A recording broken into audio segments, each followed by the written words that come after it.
click that like button.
All right.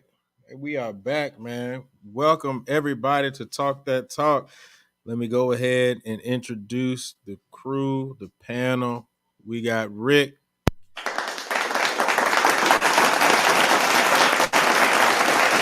we got Maya.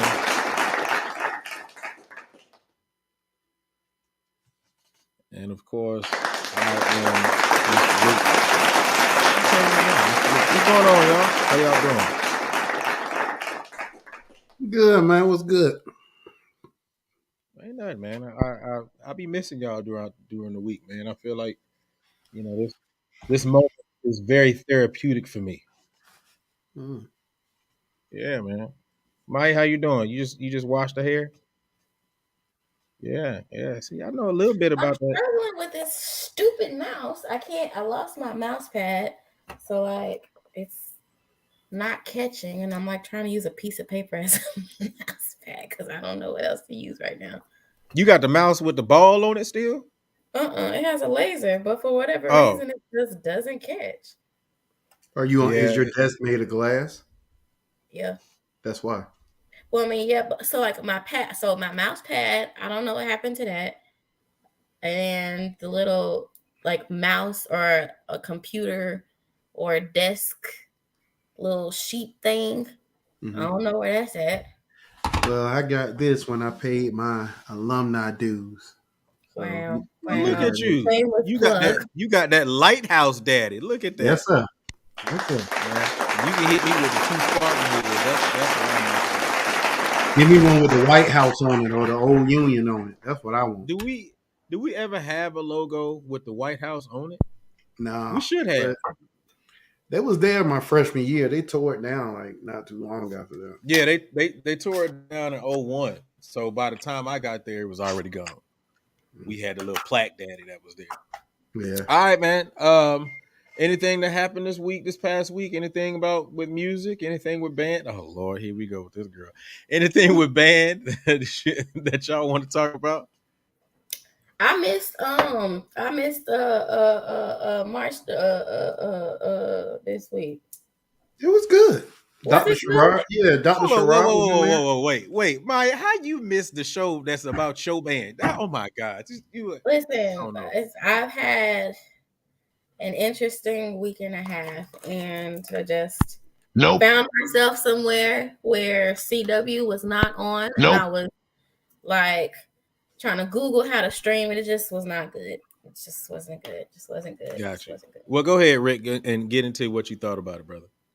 No, I thought it was great, man. I think the show is really good. It reminds me, look, I'm going to turn Maya might be too young for this, but I'm going to put some of y'all back on to something we used to hear back in the day. It reminds me a little bit of a better scale of College Hill. Don't age me. Don't do me like that. I know exactly what College Hill was and is.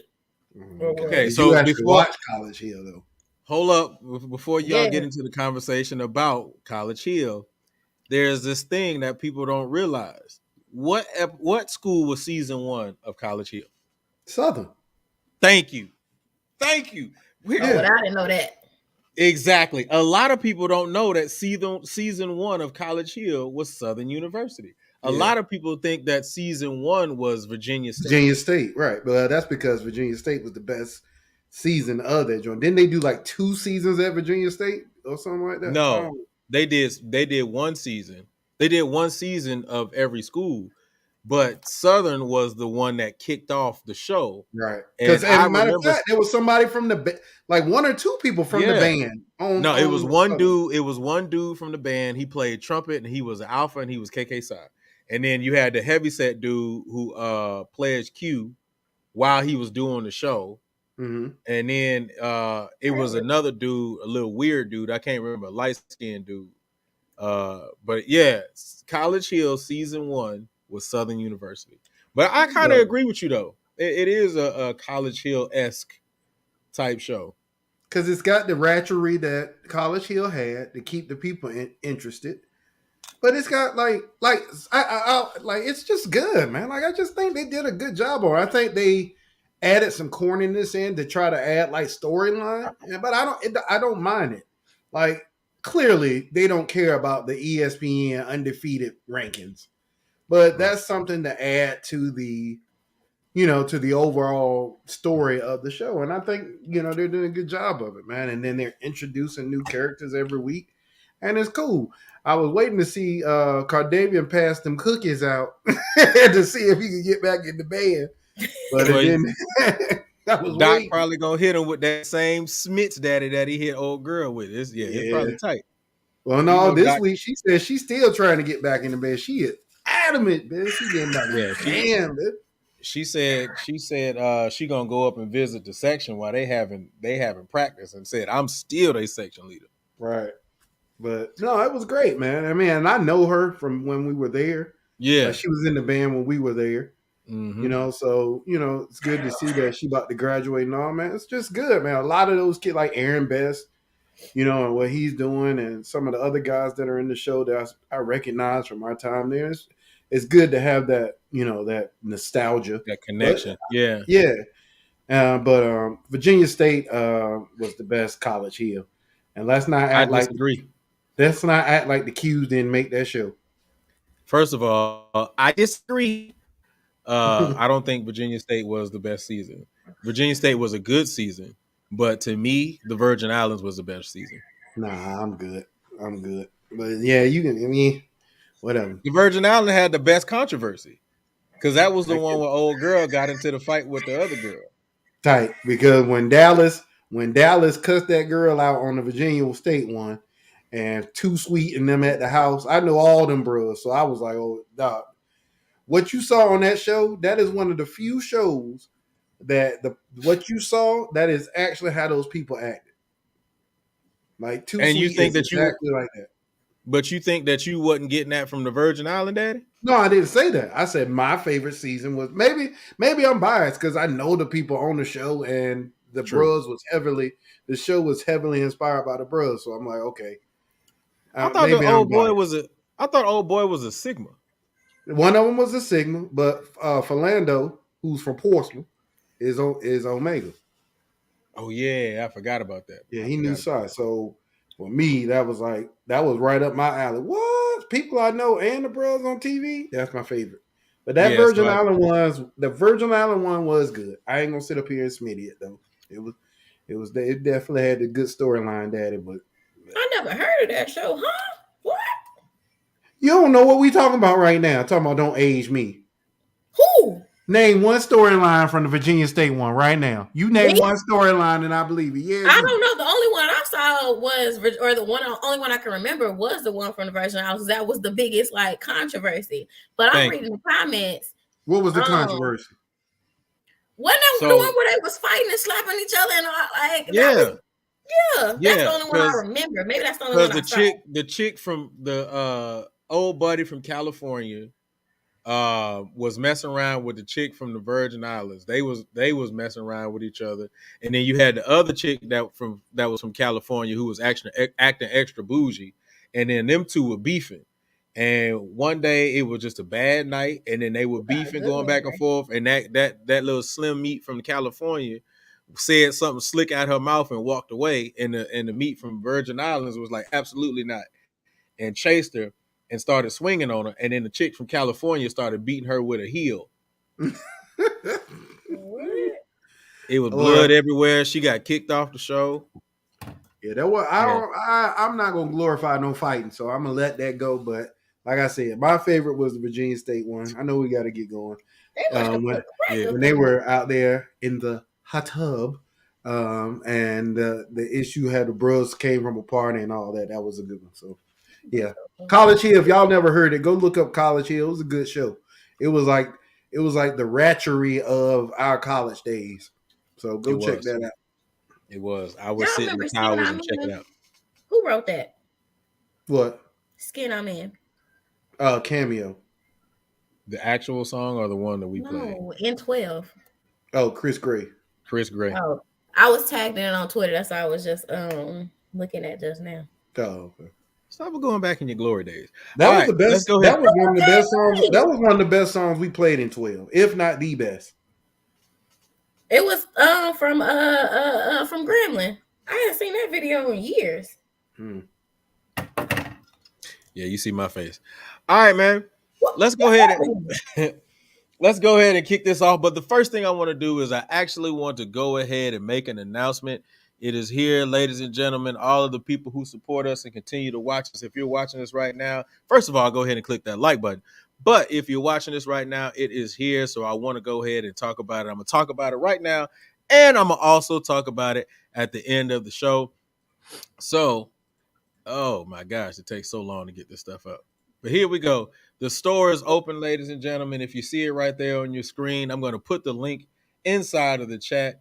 You can go now and purchase your Talk That Talk merch. We have all the talk. We have all the Talk That Talk merch you got. You can possibly ever want. We got We the Blacks. That's right there. That was given to us right by our amazing Miss Maya. And also, if you want to go down, we go down further. We got the Unfiltered, Unscripted, and Uncomfortable. So we have all of that merchandise ready for you. And I'm going to put the link inside of the chat. If you want to go ahead and purchase and you want to get a discount, go ahead and click that link and type in Real Talk, and you can get a discount on your items. Once again, I will put the link inside of the chat, and you type in Real Talk for your purchase, and you will get a discount for your items. All right, let's go ahead and get it started. So let's kick it off the right way. You say what? I'm gonna need you to get some faster internet. You've been jumping and skipping all night long. It's an apocalypse in Texas right now. What is it? Cold there again? Is it 40 degrees there again? It's 2 degrees here. It's 40 degrees on. It's I think it's down to 30. I think it's either 30 or 20 now. Oh, poor baby. Life is over. Hey, I lived in Texas to stay warm. So this is still something new to all of us. All right. You decided to take your butt to Connecticut. So you go ahead and get what's normal down there. It ain't normal here. All right. Anyway, welcome everybody to Talk That Talk, where we have the unfiltered, unscripted, uncomfortable conversations about band, HBCU band culture, music education, and more. Go ahead and smash that like button while you're inside. Go ahead and hit that like button. If you're inside of our chat, hit the like button while you're in there. Also, please make sure you subscribe to the network. We are on podcast as well. So check us out at Spotify, and we're also on Google Podcasts. So you can check us out at those two areas on our podcast. Make sure you go to the YouTube, subscribe to the network, and turn on notifications. All right. Somebody said it's not the internet. Oh, I think that's what we were talking about. I just went ahead and put the link inside of the chat. So if you want to check out the store, you can do that. All right, let's get to the first topic. Today is viewer's choice, man. I get a lot of messages about different topics that we can look into and dive into. And so today was viewer's choice. I decided to go inside of, the message. Why you got your mouth open like that? I just read that comment that said Texas freezing and she still got her ceiling fan on fast. You got the fan 5,000 on back. It's on 3. That's the slowest setting that it goes on. But you just took a bath. You don't want to catch that ammonia. Hey, Rick, My don't grandfather talk that let me mess. do this. Don't get baited into Rick. Rick is the same dude you go to his house and it be on 68 and he had a fan on high. So I can't help the fact that you get cold easy. I'm in the house. It's not warm in here, but it's comfortable. Your wife be on it because your wife be in the house, your kids be in the house hot, and you just in there comfortable. No, Have everybody else in the house suffering. No, my wife keeps it freezing in this house. I be uncomfortable. You be trying to hit the adjustment, daddy. I know. You she gonna get in the comments and say I'm telling the truth. I sneak it. Anyway, let's get to this first topic, man. I'm gonna start it light, man. So here we go. What's the need for pep bands getting larger? What is the need for pep bands getting larger? The way it was presented to me, and it kind of reminded me when we started, when it started happening with us, like hot ice started coming to pep band games, and then like we started doubling in size. Like it could be a whole Disney section at a pep band. So what's the need for pep bands getting larger? Let's go ahead and kick it off with Rick. To crank up during the basketball season. That's an easy answer. Like I remember when I was in the pep band in Norfolk State, we used to use pep band as an opportunity to experiment. We wasn't hitting the PYT up an octave until we hit it at pep band. And that became the absolute way to play PYT from there on out. Like we hit it one. I remember it was me, Pickles, Anton. We was at a game and we was getting it, and we like, dog, we're gonna take this whole thing up. And we took the whole PYT up, and it was that way from now on. When you got there, that was the only way we played it. That started in pep band. So it's a simple answer. People can't let the marching band go. We got to hit the marching band year round. You got to hit it for marching season. You got to hit it for basketball season. Then here come parade season, and then here come all-star band. Up, crank up. Ain't no break, man. Right? It's not all-star band. It's mass band, big. It ain't no all-star band. It ain't the all-stars is in these joints now. Yeah, dog. We got all these goats from back in the day that's hitting it, dog. So yeah. It's just an opportunity for people to keep the marching band going and to say that, oh, concert band ain't fun. It's an opportunity not to do that. Like it is what it is. It don't surprise me. I'm not going to judge nobody. Do whatever you want. Me personally, I had a great wind ensemble rehearsal today, and I like doing that. I am glad that I don't have to play neck or none of that mess no more. For the rest of this season, it makes me feel real good. Or cold-hearted snake, I'm good. So, yeah. I mean, I just don't get the enjoyment of playing the same songs over and over again, 4 years in a row for some of it, and then wanting to do that year round and saying everything else is boring. Like, it's just weird. I mean, I was with you till you said the latter. Like, it's like you don't get the fun and basically playing the same thing over and over. I think it's just like Swamp, right? I will never get tired of doing Swamp. Why?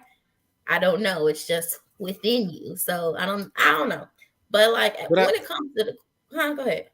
No, I was gonna say I don't put Swamp in that category though, because Swamp that's a school song. It's a school song, right? That's like us playing. Neck is the same thing for some schools. So for us, Maya, when we was in the band, that would have been if we played Sail 4 years in a row. We played Sail 2 or 3 years in a row, or them hitting that Push It. Mm-hmm. At some point, you're like, man, if I got to play Push It one more time. When I was in the band, we played Sweet Love every year. A lot of people love Sweet Love. Yeah, I'm about to say, don't hate on Sweet Love, dog. Sweet Love was dope. I like the song, but every time they called it, I'm like, oh my God, not again. Or my first, my last. Now, I was like that for my first, my last. Now let's be real. My first, my last was not sweet. Every school has their school song. Shaka Khan. What song was that? Ain't Nobody. Ooh. We only played it 1 year because that was another. That was another. That was another Chris arrangement. A lot more. It did. That joint was hot. And that was a Chris arrangement, so we couldn't I feel like I heard that song at least 25,000 times. Nah, you might have heard it that many She may times be the right year though. we played it, but we couldn't play it after that first year. Oh, So True. yeah, but songs like "Push It," like man, Jesus.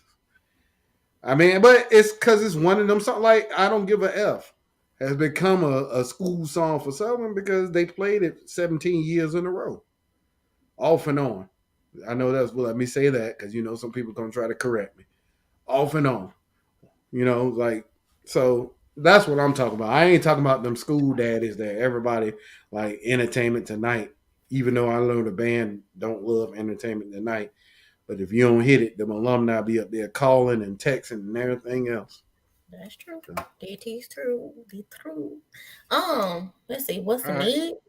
I mean, I guess the way I look at it is, to me, Pep Band was always, well, one, it's something that you aspire to, right? So I know at Town View, Pep Band was, it was nothing but section leaders. It was nothing but the top of the band. So to know that you made Pep Band, know that you technically made it in the eyes of band. Now, when we go to university band, I mean, if I'm not mistaken, Pep Band is like if we had particular like performances or events to go to, but then also performing at the basketball game. So it's a way to get ignorant in the eyes of university band, but also I guess you could say, I mean, there's no bad part of it being larger, I guess, because to me it's just an ongoing of marching season, right? So there's no real off season. So that way when band camp come, you're not or potentially are not as rusty or hopefully as rusty. It's a way to still keep the skill set and to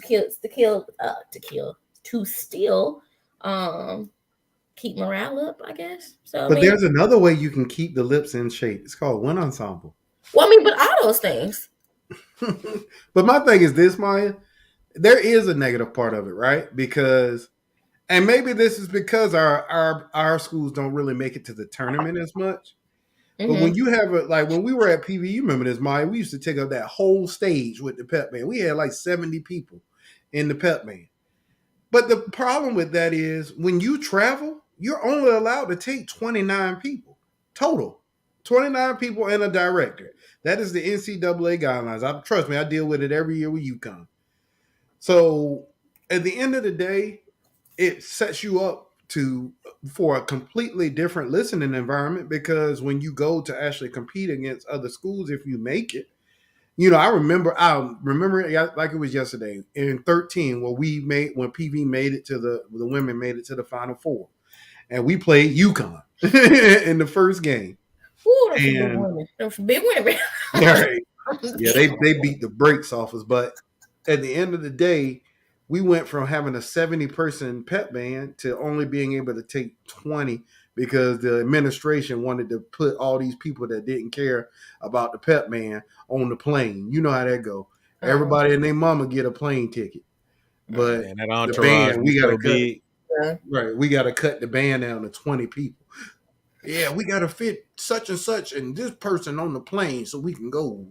I'm like, oh my God, y'all Ain't been terrible. to now game, ain't spent now Nah, dollar in 10 years, but now they but on the first class Yep. flight to the you know how it is, Maya. Don't like you said, don't spend 1 cent to support the band, but soon as something going on with the school that gets some notoriety, they the first one on the damn plane.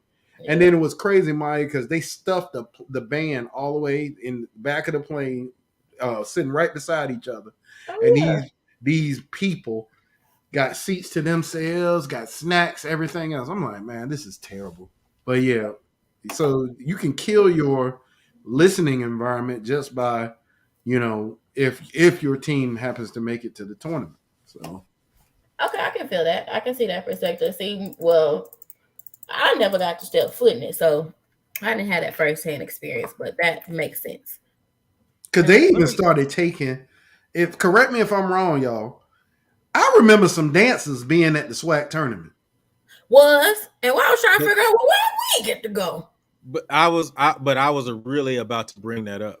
Like in this pep band scene, why are we bringing now the band dance line to these pep bands? Because in most schools, don't they have like band dance girls for the? I Band mean, dancers? Oh, basketball girls. do Because I they not think be it's there too? We ain't had that at Norfolk. We ain't had no dance girls during. We had we cheerleaders. had exclusive. and we had the cheerleaders. What's exclusive? I don't. That must have been something new because we ain't had that when I was there. You don't remember when they started that little dance group that came out during the basketball games? No, I think the only thing I Alexis was remember, on it. A couple of people I can't think about right now. And maybe we I had don't know. cheerleaders. I But remember the cheerleaders getting waxed up by the woos every by the year. woo, but everybody got waxed up by the woo, so that don't True, count. true. But I mean, because like Southern has the Golden Blues, I think PV has the Pantherettes, or whatever they call them. Panther Dolls. Panther Dolls. But So most of them be trying to be Black Fox. So I mean that may be true, but regardless of that fact, I mean they're specifically there for the basketball team. So But that's what's the always been point an of issue. bringing your dance line? That's always been the issue. Like, if the band is present, then if the Foxes are a part of the band, is it right for them to be there? But if they're playing at a basketball game, are the Panther Dolls supposed to dance to the band music versus not? Who's supposed to dance to what? Now, what the answer is, I don't know. Because when I crabbed, we did basketball season. I know fully, at least my freshman and sophomore year. Now it was kind of hazy what I can remember after that, but I don't know. I don't know if that's the same at every other school, but I know that's always been an issue at PB. So I mean, I think the whole purpose, Julian, though, is to provide the HBCU band experience year round. Like I said, I'm not saying it's a bad thing. I'm saying for me personally, I would rather do one ensemble, during the spring, and most schools do, right? Like that's just a chance for the kids to get together and crank it up one more time. It can affect everything else. Like you got euphonium players up there trying to hit them high daddies, then you asking them to come and play first suite. There's some challenges there. So I don't know, man, but I think it's just to provide the HBCU band experience year round. People like HBCU band. It sells in our community. So I think it's more so for the money and the enjoyment than anything else. And I don't know if that's justification for them being bigger, but it's definitely justification for getting butts in the seat. Especially if you hitting like that PV Texas Southern game, you don't have to sell that. That's going to sell itself because the rivalry alone will sell that. Well, but then you remember every year we was hitting the dog. I heard Texas Southern bringing their band, dog. I heard they bring their band. I'm like, y'all, they are not bringing their band. They have not called us and told us they coming. But just that whole thought that they might come provided a sense of excitement and hype. So I think that's what it is, man. It's just HBCU band culture is appealing. So then, going off of what you just said, then what is the point of the DJ? Because, man, I mean, let's be honest. My pep band season, you still hopefully don't have 100-song book. So at some point, the band is going to run out of charts. Some of these schools, they probably still got a 100-song book. I don't know. I never did that. At PV, we had our strong songs. We kept them polished from marching season. And, and we took them into pep band season. I would write a couple of charts. You would, Hot would, and we had a book. You know what I'm saying? Depending on what was hot and new at the time. But at some point, you're going to run out of charts. And the second part of that is the DJ builds a sense of excitement from playing the more up-to-date songs that you don't have in the book. Right. That's what it is, in my opinion. Listen, what? We the blacks, we like it what? Loud, we like it ignorant, we like it hype, whatever. So the band can come and play whatever, but everybody not coming to technically see the band. Oh, let's listen to the studious sounds of the marching storm or whatever. Now, people want to get ignorant. People want to get live. Like basketball season, it's a vibe. So people are expected for the DJ to turn up in between or to hype up or to nay the opposing team or what have you. It's just a sense of all and camaraderie and all of a party type situation. It's just basically like I don't know, just keeping the party going and just amping it up and adding another level to the entertainment. That's all I think that the DJ is necessary for. The DJ can hop on the mic and say whatever they want to say. The band director can't hop on the mic and say whatever. or whatever the case may be. It just provides an extra level of entertainment that the kids can relate to. Yeah. Let me ask you this question, Rick. Is that different at a predominantly white institution versus a HBCU? Like, do you see those same things, or are those same things happening? I mean, yeah. I mean, but the thing about it that pisses a lot of HBCU band people off, but it's absolutely normal at what we do, is the script. At our schools, you play when they tell you to play. You don't just crank up because you feel like it. And I feel like a lot of HBCUs, that really pisses them off. Man, we this and that. We play this time and that time. Well, they don't work like that. In the real world, good people, at a basketball game for us, Julian, we play at the most per game 6 times. 6, 7 times. That's it. And that's including if they throw it to us fast, like during a timeout. 6 or 7 times per game. And our games are not on the same day like they are at HBCUs. So there's chances where we could go to a game and only play 2 or 3 times. And the kids get frustrated just like HBCU bands do. But at the end of the day, they also understand there's money involved. This is a multi-million-dollar operation, man. Like those people, the reason why it's tough for all of us now is because these people pay for those ads. For them to put that Dunkin' Donuts or whatever that is, I know y'all are Shipley's down there where y'all are. To get that, those right. companies, they've paid good money. Shipley's is a scud, by the way. Oh my god! But I agree. but yes, sir. Shipley's. But yeah, I ain't had a donut in years, but good. But yeah, they pay for them those ads, man. So y'all are gonna have to get over it. Money is involved, and they're gonna take the money over your feelings because you ain't get to crank up, back that ass up for the 16 million time. Like they don't care. I wouldn't care either. Let me get this check, daddy. But I also think I don't. Oh, go ahead, Mike. Well, I was gonna say, like, what about pre SWAC rules? What were basketball? Because I can barely remember. Was it the same DJ versus band fighting when it wasn't no SWAC rules and people just played and did whatever? Pre-SWAC, I would literally stand beside the DJ at PV, and we would look at each other, and I go, "You got it," or he'll be like, "Oh, I'll say, we got it, we got it." Like we used to go back and forth. There was no script. We would coordinate with one another. Okay. I don't know what they do now. We had to ask Hop, but back when I ran the pep band, like it was a back and forth thing because I knew what sounded good in the book, so I wasn't going to be just running songs for the sake of running songs.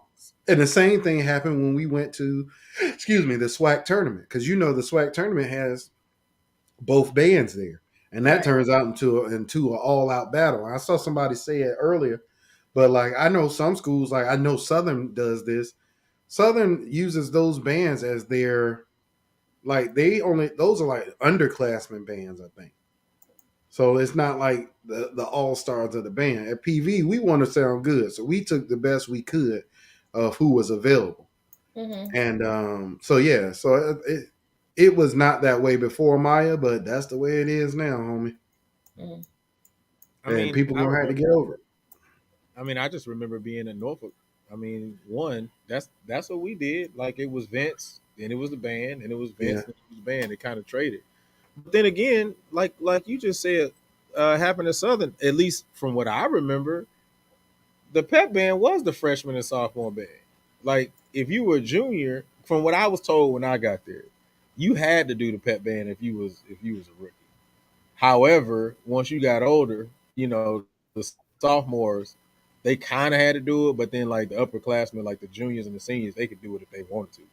That's kind of what was communicated to me. I could have gotten the worst or wrong information, but that's what was told to me. So I mean, yeah. Yes. And I gotta address something too. So I too was a fan of Krispy Kreme before I moved to Texas. You can ask Julie. You can ask Julie. I was a fan of Krispy Kreme, them little daddies, because when they hot, double deduction. Right, scud. But get you a hot Shipley's. It'll change your life. Julian turned me on because I was hating on Shipley's. But it was I had it You was. and You hot. was. Man, I'm good. Krispy Kreme Get good. you that, get you that fresh Krispy Kreme out that grease, boy. Mm-hmm. Tell you, ain't nothing better.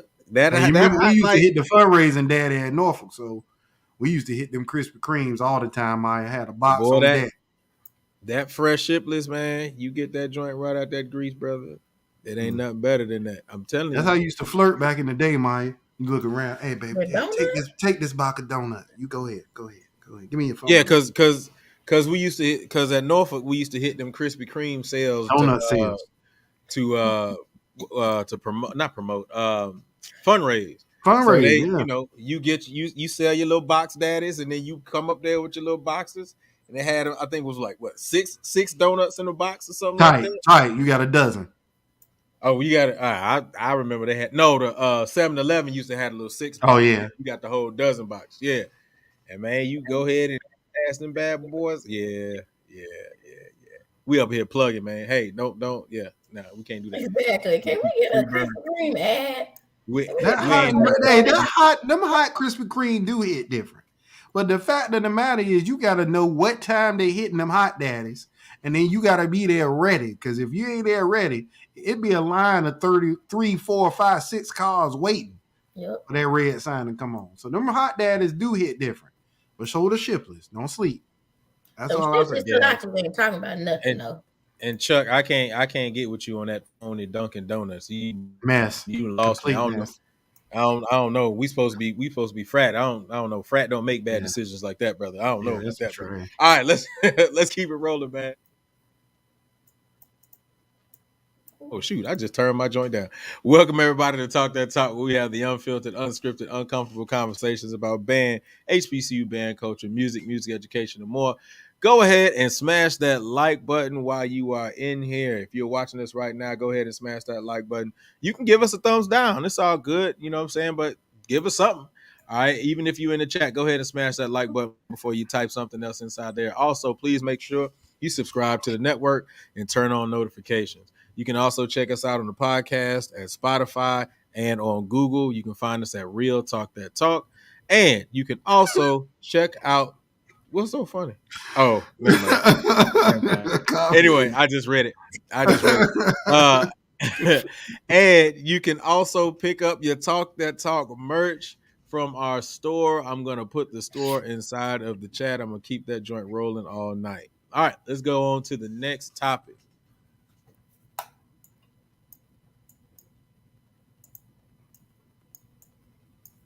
How does a band director deal with hazing in their band and deal with administration about hazing? How does a band director deal? Oh shoot, I put deals. Well, no, I didn't put deals. There we go. Let me fix it. Boom. All right. How does a band director deal with hazing in their band and deal with administration about hazing? All right. Uh, I know Maya, you might not be well versed on that, baby. So I'm gonna go back to Rick. This might be a me and Rick back and forth, Daddy. But go Yes, ahead, Rick. because the Marching Storm is a non-hazing organization, and I have no first-hand, second-hand, or third-hand experience. Well, that's cap. That's cap. That's cap. That's cap. That's cap. Bye. Let me get out of here. I don't know how we answer this question. They deal with it how they deal with it. Some people brush it under the rug because it's a tradition, or let me put the quotes, tradition, depending on what band you're in. I think in this day and age, I don't really know many bands that haze in the traditional sense that we're thinking of. Maybe they do, I don't know. I was never hazed in band. I will say that because I never was. They did a documentary on my band. We were the safe haven. I didn't have to deal with that. You know what we were dealing with? Trying to sound good, trying to look good. It was the reason why our band was as good as it was, because we weren't dealing with that stupidity of having to prove yourself to Pookie in the section who can't blow their nose, but they're going to tell you what you're supposed to do. And you are all-state player in high school. Man, get out of here. So I think like hazing just really bugs me, because the people that do the most hazing, be the trashiest people on their horn. They can't get into KK side TBS because their GPA ain't talking about nothing. They can't play to save their life. So, or 5U Alpha, they can't do none of that. They can't do none of those because they don't have the grades. They can't outplay nobody. So they latch on and make the band a fraternity or the trumpet section. Like, it's just weird, man. Like I'll go ahead and tell this story here because I'm sure there's some Dizzies on here. The Dizzies we got everything in the world. We got a grip, we D-Phi Z, we all that. All that D-Phi Z and all that stuff, y'all, came in 2002. Anybody before 02 that was out of the band about 02, they don't know what that is. Dog, don't be telling our traditions, dog. Don't be telling our traditions. It ain't tradition, bro. Well, excuse me. I'm telling the history. The history is that stuff didn't exist before 2002. When I came into the Legion, we ain't had no grip. We ain't had none of that. Only thing we used to hit was the dizzy sign, putting the joint up like that. That was the only thing we did. We ain't hit this. We came up with all this in 02. And we came up with it in a classroom, the trumpet room on the 3rd floor. That's what we came up with, and was when Julian and them was about to cross the section. Because we was all cool with each other. We all loved each other. We were like, man, we want to make this something a little more special. So we were like, we're going to change it into something more like a fraternity. And that's exactly what happened. When Julian and them crossed the section, we had the dinner daddy at my rookie brother John's house. Channing hit that scud breakfast for dinner. Julian and them crossed the section. And we sat there and watched movies and drank all night long. I don't drink, so I hit that water scud. I was in there, Maya. Everybody else I wasn't drinking at the time either. So yeah. I just want to. And we just sat there and watched movies. That was hazing in our section. I'm being so serious, y'all. Like, and now I'm sure everybody think that it's always been that way. We've been whipping ass in 1972 and all. No, we ain't never whipped no ass to be no dizzy. The expectation was either you gonna be able to play this part or you ain't gonna be no dizzy. You will never cross. Ever. There's some people that ain't never crossed dizzy because they couldn't play, not because they didn't get that ass whipping. So for me, I think hazing is dumb. I think it's stupid. I think it has absolutely no place in band whatsoever. But different bands deal with it different. Some people act like it doesn't exist, and it's it'd be some trash bands that do the most hazing, but that's a whole nother conversation. Or they address it head on. You know, Maya up here capping because when we got the PV, that was the basis of my job interview. They was drilling me left and right about how to, you know, not have a culture of that. And we didn't. And they don't now. You know, it is the expectation that band, you need to be able to play. So yeah, I don't know how other bands deal with it. I know how I've dealt with it in the bands that I've been a part of. And yeah, I think you should meet it head on. Don't address it in a roundabout way. Be absolute and get that crap out of your band because it does nothing but hurt. So that's it. My feelings are hurt. What am I capping? I'm not capping about nothing. I'm just speaking. I can only speak to what I know. You lying. What they was doing in the Foxes. Beating ass one ain't nobody talking about no Foxes. No. Ain't nobody talking about no Foxes. Nobody was in the band when some of that Smitties happened. What section was I in? What section was I responsible for? It don't matter. Nobody said the Foxes. So I'm just saying, that's what I paid attention to. I don't know about what them other folks was doing. Right. So just randomly, people just started disappearing from certain sections for no reason. You had no clue what was going on. No. All right. Anyway, so you knew what Hot Ice was doing. You knew what the drum section was doing. You knew what this person was doing at every single time. Every single section. I know the specifics of what they were doing? No. But what I do know is Norfolk State was not a hazing situation. The Legion specifically. During my time. Now, I don't know what happened before my time. Right. In the 90s, them 90s and 80s, when you talk to Agreed. them, Fair. they That's got a fair. whole different story than what we. But hazing was legal back then in the 80s, right? It Like was. It people were was. pledging above That's ground. true. Like I That's wish true. I could have pledged above ground. That shit like it was fun. It You know it what I'm looked like saying? it was hella fun. Even Right, though but they got some horror stories to tell they you, do. but it do look like When it they was got fun. home, they caught their tail whipping. But being Yeah. out on campus and people see that was the thing too. If you pledged above ground back in the day, you couldn't drop. Because if you drop, everybody on campus know. Man, what number 6 at? And I'm in the room crying, man. F them, dog. Man, I don't care, man. Whatever. I'm going to live my life. I'm going to become somebody. Yeah, everybody looking at you on campus like, I see you. You drop, nigga. So, yeah. But I mean, real talk, man, like post Robert Champion, like we have to really start looking at what hazing is, right? Because one person one person can say because you have a band camp and everybody's wearing white and black, that's a sign of hazing, It is. you know. And I mean, You by don't have to definition like it it. is. By definition it is. You know what I'm saying? But when we start going back to the traditions and all of those kind of things, I think that ends up going into blurred lines, right? Because like people will look at it just and just say wearing white and black is not a hazing situation. It's just clothes. But to somebody else, they can feel offended, affected, or any kind of way, and feel like they're being hazed. It's just like you're when you talk about something simple as push-ups. Well, no, but that's not what makes it hazing, right? What makes it hazing is the fact that you have no option other than doing what they tell you to do. That's what makes it hazing. It's not the fact Right, but that everybody's wearing white and black. It's the fact that you have to wear white and black without an option. right, but that's my point. Because even if you go to the push up thing, like if a kid doesn't want to do push ups and everybody in the band is doing push ups, and the director's like, "Look, everybody's doing it. The expectation is that you're doing it." Some kid can feel offended and feel like they're being hazed.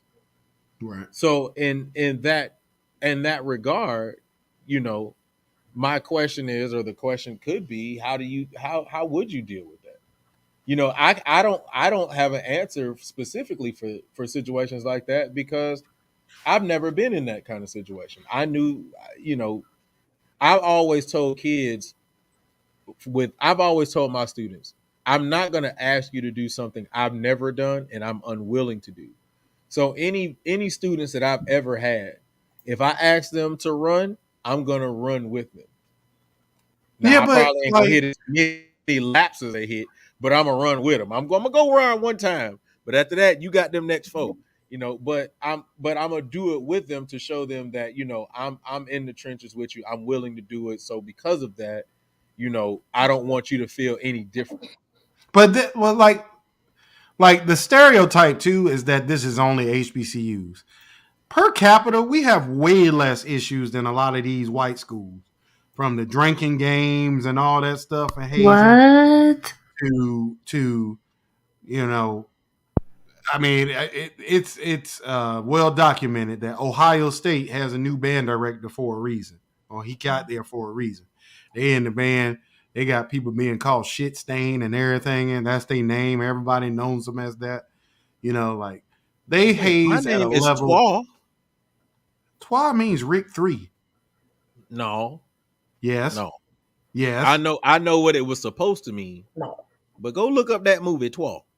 Well, I mean, Anyway, keep going. that's where the pronunciation came from. But it literally means, and those movies are terrible. But anyway, Oh no, that first one was pretty good though. But anyway, yeah, you Tiffany got said the same thing. I'm like, yeah, I don't know, but the first one was yeah, good. like The Pandora's box, nah, I'm good. But go ahead. yeah, that's a mess. But yeah, they this is not an HBCU issue. This is a band issue. I don't think we said at any point does it affect HBCU bands. It said band on there. So yeah, no, all these bands have these challenges, and that's why you have to be vigilant in your, you know, weeding that stuff out of your program. You know, one thing that amused me and you, Julian, that Dr. Zachary did on that show, but I think he was absolutely right, is hazing ain't just, you know, from a sense of or having issues in your band from the sense of people doing things to physically to other people. The verbal side is just as bad, and the verbal side can really be the thing that can get you in trouble as a band. Kid like stuff festering in your band program, and then next thing you know, out of nowhere, you got a big split in your program. So why when we were laughing about how he hit that girl with the answer to that is no. Um, yeah, so I think we just got to do our due diligence, man, to weed all this crap out of our programs. I heard everything you said. I'm sorry, but I was listening to you and I saw what popped up in the chat. Um, Big Mike, is that you from P? no, if any of my mods are inside of the chat, can we get rid of that person? But anyway, no, I agree, bro. I really do agree. I think one of the biggest issues or one of the biggest thoughts that I have when it comes to hazing is like or questioning, like how do you monitor those things? Um, and I guess I'm looking from the aspect of someone like me who was just a lone band director, right? Like I didn't have assistants, I didn't have anything like that. So I was always trying to stay on guard about making sure that every person was where they needed to be, doing what they needed to be doing, or not feeling as though they were being treated any differently. But when you start getting into bigger bands and things like that, like how is monitoring that? What does that look like, right? Because I'm pretty sure with us being at PV, a couple of things that slipped under our nose, and I'm not saying that there was, but I'm just saying with any program. So like, what would be the process for even monitoring something like that? Well, but the issue is not that, right? Because what happens is you allow kids to get away with something small, holding some damn mouthwash. Hold on, wait. I'm sorry. I'm looking at the last comment, and then Justin comes in with his comment right under that comment. It just don't fit. It's hard. It's hard. But go ahead, bro. Go ahead. My bad. Yeah, no, it's like it's not. Most hazing incidents, y'all, at these schools are not. We lined the kids up and whipped the hell out of them, and then sent them home, and now they're in our section. That's not what most of it is. Most of it is stuff like something small, and then that one small thing that they don't think is a big thing goes into something else that's small. And then next thing you know, you got a whole series of small things that are still hazing. Just because you don't want to call them that, that doesn't mean that they aren't. That fester into something bigger. So I think it's having a system in place in your band program where people feel comfortable coming to you with issues. If they feel like there's going to be retaliation or retribution, they're not going to come to you. They're going to say, you know what? Hey, I'll keep it to myself, and they can deal with it with the next person. No, you have to have an environment where people feel comfortable. They say, I know this is wrong, and I'm going to report it. Because ultimately, that's how you find out about hazing. You ain't going to find out about it because you ain't going to no house party. I ain't going to my kickback. I'm going home after work, man. I ain't trying to hang with y'all. So, like, you can lose your job over that. You ain't even there. You can lose your job. So you have to set an environment where people feel comfortable talking to you. Yeah, I that part I definitely agree with. Every position I've been in, I've always tried to make sure that I had my informants. You got to have your informants who know, who can go in and be in these spaces and be able to report back to you. So yeah, I definitely agree. And then being firm, right? Being firm, like no ambiguity to it whatsoever. These are the guidelines. This is how this program operates. Most of the time, you got these people. Like I think it's exceptionally challenging for people that are new to programs, right? Because that band director doesn't have the cachet to be able to say, "I've been here longer than you." So that stuff you think is a tradition is not. If I went back to Norfolk State, I got that cachet. I marched in my freshman year in Norfolk State was 2000. So all these so-called traditions from 2022, are not traditions if I ain't heard about it before my tenure. Because traditions mean is everybody did it. Like a tradition to me, and like, we do certain steps in different fraternities and sororities. Throwing K's is a tradition, especially if you went to PV, because that's where it started. Learn your history if you ain't know. But anyway, But but but but let's look at the idea of tradition, because if you want to use that, everybody pre K 89, yeah. doesn't know what throwing K's is, and for them, it's not a tradition. True, but the thing about it is, all them old. No, that's not true, right?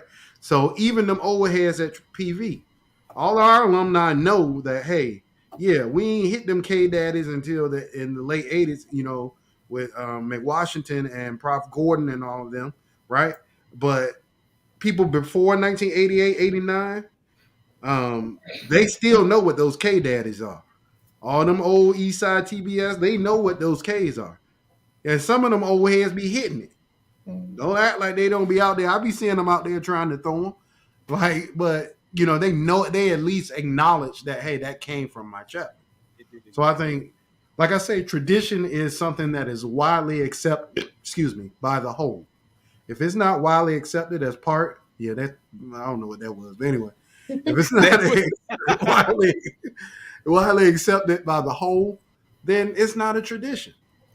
For me, like, some of the things, like, remember that conversation we had when old buddy called us about the dizzies? We was like, dog, we don't know nothing about that. like some of the history He stuff. didn't So yeah, call you; he called me, big. yeah. But you're absolutely right, though. You're right. All right, man. Let's go ahead and get to the next topic. If you're just tuning in, welcome everybody to Talk That Talk, where we have the unfiltered, unscripted, uncomfortable conversations about band, HBCU band culture, music education, and more. Go ahead and smash that like button since you're inside of here. Listen to us go back and forth about a whole bunch of stuff. Hit that like button, man. And also, please make sure you subscribe to the channel and turn on notifications. Also, follow us on our podcast. We are on a podcast, all right, at Spotify and Google Podcasts. And also, if you want to get caught up with your Talk That Talk merch, go stop by our shop. Go ahead and pick up something. You can type in Real Talk and make sure you get a discount. What was that? All right, let's That was go on my to our Google. next topic.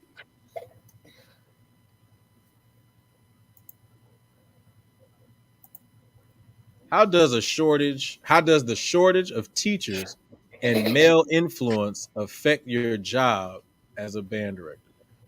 Now, mind you, these are questions that were given from the audience. So, all right. How does the shortage of teachers and male influence affect your job as a band director? Uh cool, since you just walked in. Welcome, brother, by the way. Ice It cold. was Oh 06. Anyway, but yeah, go ahead. Go ahead and kick us off since you just now, stepping in. Go ahead and bless us what's up? with your What's up? ice cold commentary. Yeah, what's up, everybody? Uh, I do think it affects the teaching aspect. Period. Like, we know for a fact that we already have a shortage of adequate band directors. Period. And let me say, we have a shortage of adequate band directors, regardless male or female. So that's first and foremost. Uh, and then with what's going on right now with teacher burnout, with teachers being frustrated with how many administrators are handling this COVID situation, I mean, it's going to affect the band world overall. Period. I mean, and then how, like I always say, how the infrastructure of a lot of these schools are set up. In my opinion, that can eventually affect the future of music educators as well, and students who will be interested in, who could potentially be interested in being music majors. So I mean, I do think it affects it overall. And I guess the male influence, I don't I, I don't know about that part, because I don't know how to answer that male influence part, because I don't know. I don't know, bro. You kind of got me stumped on that part, because, like, I know there's great female music teachers as well. What? Yeah, you kind of got me stumped on that because I don't know, because we kind of like implying that all band directors be male for the most part. You know what I'm saying? Is that an implication, or is That's that not an true? implication though. Right, That's that's true. percentage wise. It's like female band Remember directors we had that conversation on the show because I brought it up. like Where 1%. are the dope ass female band directors, and why don't they get the same attention? But that's what I'm saying. It's like, so is it that? And I'm not saying you're wrong, but is it a shortage or is it they're just not mentioned? You know what I'm saying? I think it's a shortage, and I think they're not mentioned. I think it's Like one both. of the best band directors I know is a lady named Sue Samuel. She's not black, but she's a female, and she is an incredible musician. Right. I think about people like you always bring up Tamisha, Juliet, Doctor what's her name from Grambling, Dr. Roebuck. Yeah. Roebuck, yeah, like Miss Sanders. Like Miss Sanders, one of the dopest teachers I ever had, but she don't get the credit she deserved. Right. You know, especially in the band community, most people don't even know who Miss Sanders is, which I think is tragic. Right. He is one hell of a Miss Sanders put me in a position to meet Sly Hampton, who just died recently. So my question is this: are we speaking about the male influence? I'm sorry, the that aspect from the collegiate level, or just from the middle school ranks all the way up, or just overall period? Once again, these are the viewers' questions. So I'm gonna go general and say all around, not just specifically HBCU. But I think there's just a lack of black male teachers too, right? Like there aren't many of us. We are unicorns, really. You know, when it comes to like most black teachers are male teachers are band directors and coaches. Right. You know what I'm saying? Like it's very few of True. us in academia in the school. So for me, I think that the question is asking personally, and Julian and Quan, you could tell me if I'm wrong, Maya.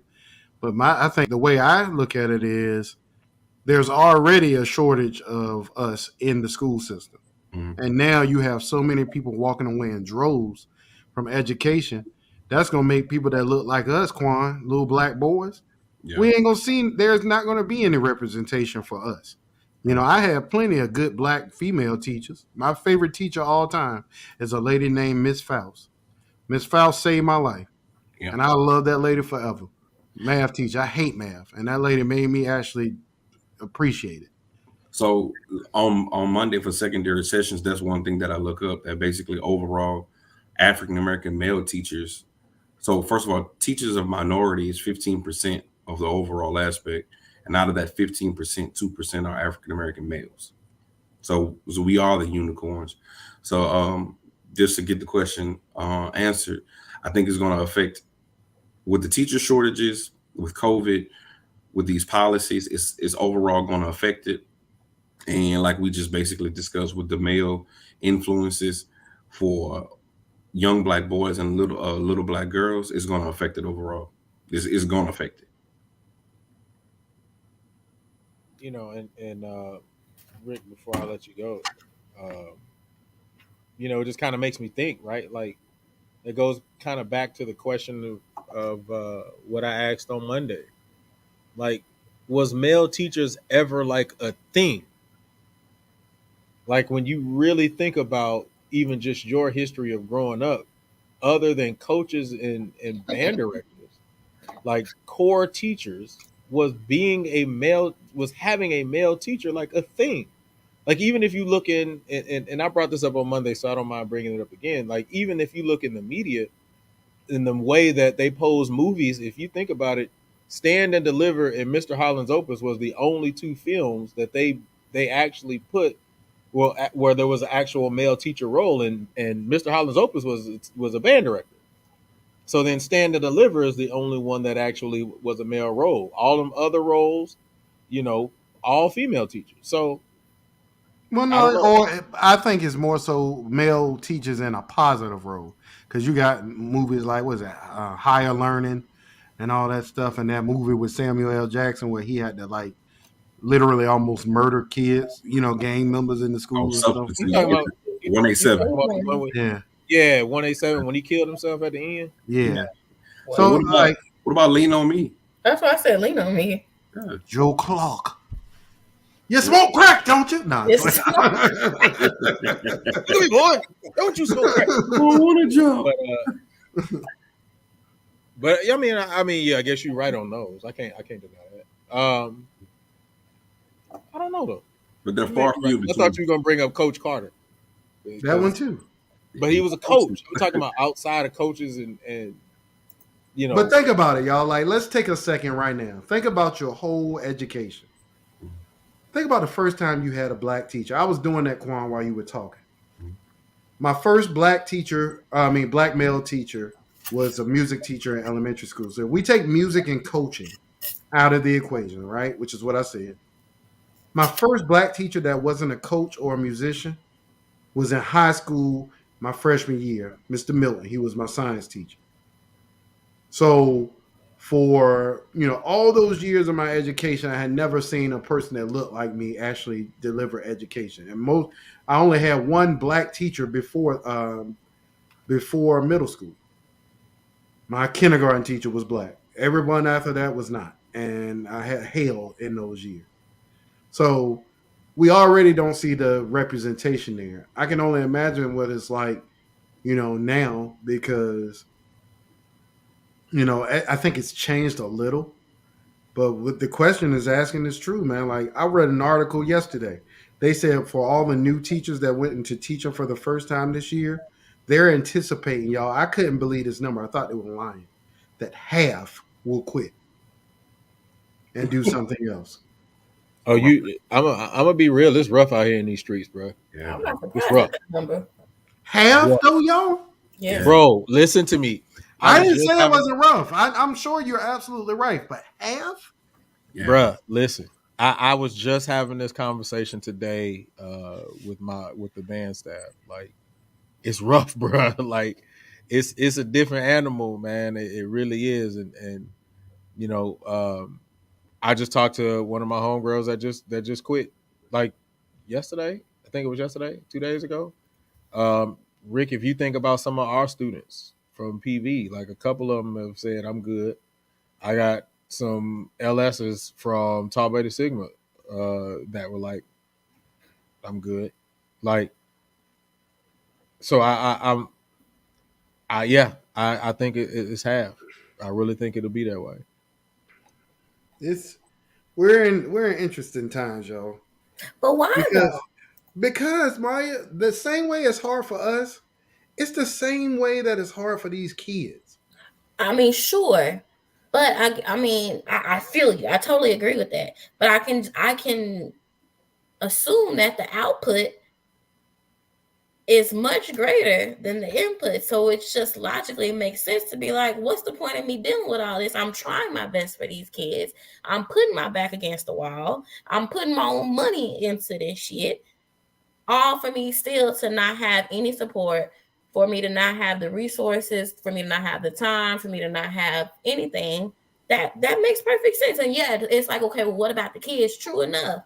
But where do you that's a hard balance, because you say, what about the kids? Okay, what about my mental health? Okay, what about the progression and the people of tomorrow? Okay, but if I can't get through to them and I don't even have what I need to be able to do my job, it's me on the outside looking in. But I think you answered your question with your answer, right? Because I think that is the answer. Like, at the end of the day, I taught, like, I want people to understand. I taught public school for 7 years. I know it's not the same as it is now because we weren't dealing with COVID back then, but I taught in an inner city school. I taught in the school I went to. So I knew the challenges I was facing when I accepted that job. Being a band director is not easy. Being a teacher is not easy. That comes with the territory. That's why movies like Stand and Deliver exist. That's why Lean on Me exists. There's always been bad schools. There's always been challenging kids. I'm not going to say bad kids. There's always been challenging kids. But at the end of the day, somebody has to do it. You're setting up the generation that's coming after you. We already know there's an education disparity in the country. I like looking at stuff, Maya. I'm an optimist. I like looking at the glass half full instead of half empty. Yeah, are these situations Sterling, no. I remember I've had many conversations with Julian and what he was dealing with in some of his previous experiences. And I absolutely sympathize because I'm like, man, that's tough.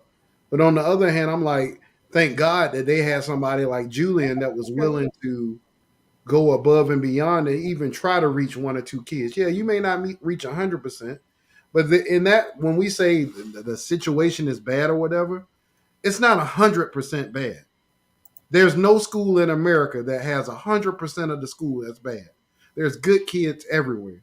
And if you can reach that one or two good kids, then you've done your job. Yeah, it's hard. Like I said, I taught middle school for 7 years, and I taught high school intermingled in there.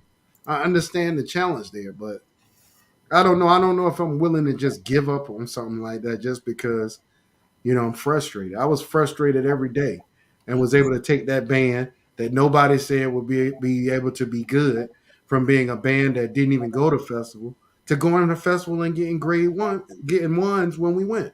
Like it can be done. I get so tired of us hearing our people say, or and not just our people, people in general.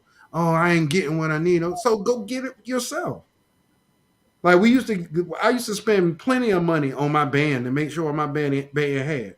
We want a pristine utopian situation that does not exist.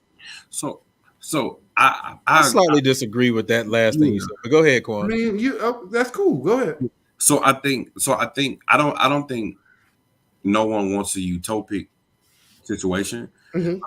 I think everyone wants a fair situation. And Okay. honestly, and I think some of the issues. So, like prime example, if you take your school that you taught at, and we understand that money rules the game Mm-hmm. overall for all of this, but it's not fair that at the end of the day that you have to come out your pocket to repair instruments or whatnot when another school across town may actually have a budget for it. Like, and we know we are educators and we understand school to where we know what Title One funds is to so forth and so on. But it makes no sense that you have to real talk prove to your administrator, and the difference is in you know Texas, they're independent school districts, and you have some districts that are non-centralized. Meaning non-centralized mean all the money go to the principal. So the principal is the judge, jury, and executioner to all your funds. So if he doesn't like you, you're not about to get them funds. I'll never forget. I won't say the school, but I sat in the interview with the principal, and I said, "So what's the budget?" And they literally looked at me and says, "You have the autonomy to raise funds however you see fit, because you're not getting them from the school." Hmm. Like things, I mean, That's normal, but that's normal, right, Quan? Like, not for all schools, because it's not normal in all situations. But at the end of the day, to my initial point, it's not fair. but Quan, life ain't fair. Like, I hate to be so cut and dry about it, and this is not geared towards you or anybody Oh, else. yeah. Right. Life is not fair. When I got that job at the middle school I was teaching at, it's in Portsmouth. Like you said, I'll keep the name out of it, whatever. When I got that job, I had the exact same conversation, Quan, that you just mentioned with my principal. Mr. Brown, there are no funds. You have no money. You are absolutely able to fundraise. So you know what I did, Quan? We sold fruit, candy, t-shirts, everything in the world to be able to do what we needed to do. Donuts, everything. I would drive my truck at 5 in the morning all the way to Virginia Beach to pick them donuts up and bring them back. Same thing with that for everything, because that's what we do as band directors. Like, Right. I think people, Quan, and it's not everybody, because of course everybody likes to use my words and paint a broad brush, but I'm not painting a broad brush. I think a lot of people, Quan, like I said before that, and y'all both disagreed, expect that they're going to get Hebron High School out of college. Hebron High School is a pristine situation. Those kids are wealthy. They come from wealthy families. They take private lessons, in conjunction with going to school. Their band fees are $4,000, so their bands aren't worried about budget. They have $1 million programs that they put on like that's a pristine situation. So to look at something like that, or even a school like Townview, who is a great band program, and what Mr. Hill was able and Carlisa were able to build there, turned into something great. It wasn't like that when they stepped the foot in the door. You Most know what I'm definitely. saying? Like, it takes effort and it takes vision and it takes drive and it takes sacrifices. Like that Mr. Adams told me this and he was absolutely right. There's a reason why there's more divorced band directors than, in the field. But Because the fact of the matter is they live at the band room. but And your significant other will either appreciate that or not. And she'll leave. Like that's the sacrifice, Quan, as band directors that we make. The reason why I would stay up at PV to 11, 12 o'clock at night to make sure that that band had everything they need. Them kids, every time I wouldn't even eat, Quan, when I was until I knew that every last one of them had ate. Right. You know what I'm saying? So I think that there are so many people that expect one thing because it's not taught in college. They teach you all the pedagogy in college. They don't teach you what the real world looks like. When it comes to the fact that when you graduate college, you ain't getting that program. You gonna get a program that needs That you some. got to build. Yeah. Yeah. Right. So I think we need to be more upfront with our students about that. And I made sure I was when I taught the methods class for that. And and tempering our expectations and understanding that there's a other side of the job that you're gonna have to learn how to do. So the one thing that you said that I earnestly agree with was the last thing that you said was like the conversations need to be had like the reality of what's really going on. Because like people and it's not even just band directors, right? Because like even the information that you looked up that said 50%, right? So like even just core subjects, that conversation needs to be had. Like Mm-hmm. what's really going on inside the schools. I think the thing about it for me, um, is just the fact that one, we are, and I'm not just talking about a band perspective, band director's perspective. I'm just talking about an educator perspective. I think that we as educators now, especially in the secondary session or not sessions sector, feel massively undervalued and underappreciated, right? Because like what's going on right now is like we know that a lot of stuff has changed after COVID. Like so that's a thing that we are kind of aware of anyway. And I think somebody put it in the chat like people were kind of on the edge before COVID, but that's neither here nor there. So we know that there is a teacher shortage. There's also a substitute shortage.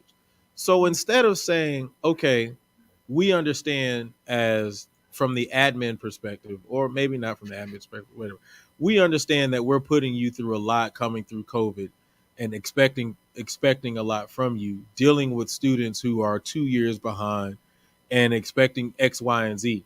So we're going to make sure that we try to compensate you for those things. Instead of having that conversation, the conversation is now like, or the conversation became, all right, well, we have teachers leaving. We also have a sub shortage. So let's just find some random paraprofessionals or somebody else who can come into the classroom and we'll pay them to try to be teachers instead of saying, okay, let's respect the teachers that we have and understanding that the work that they're doing, let's compensate them for that work at least.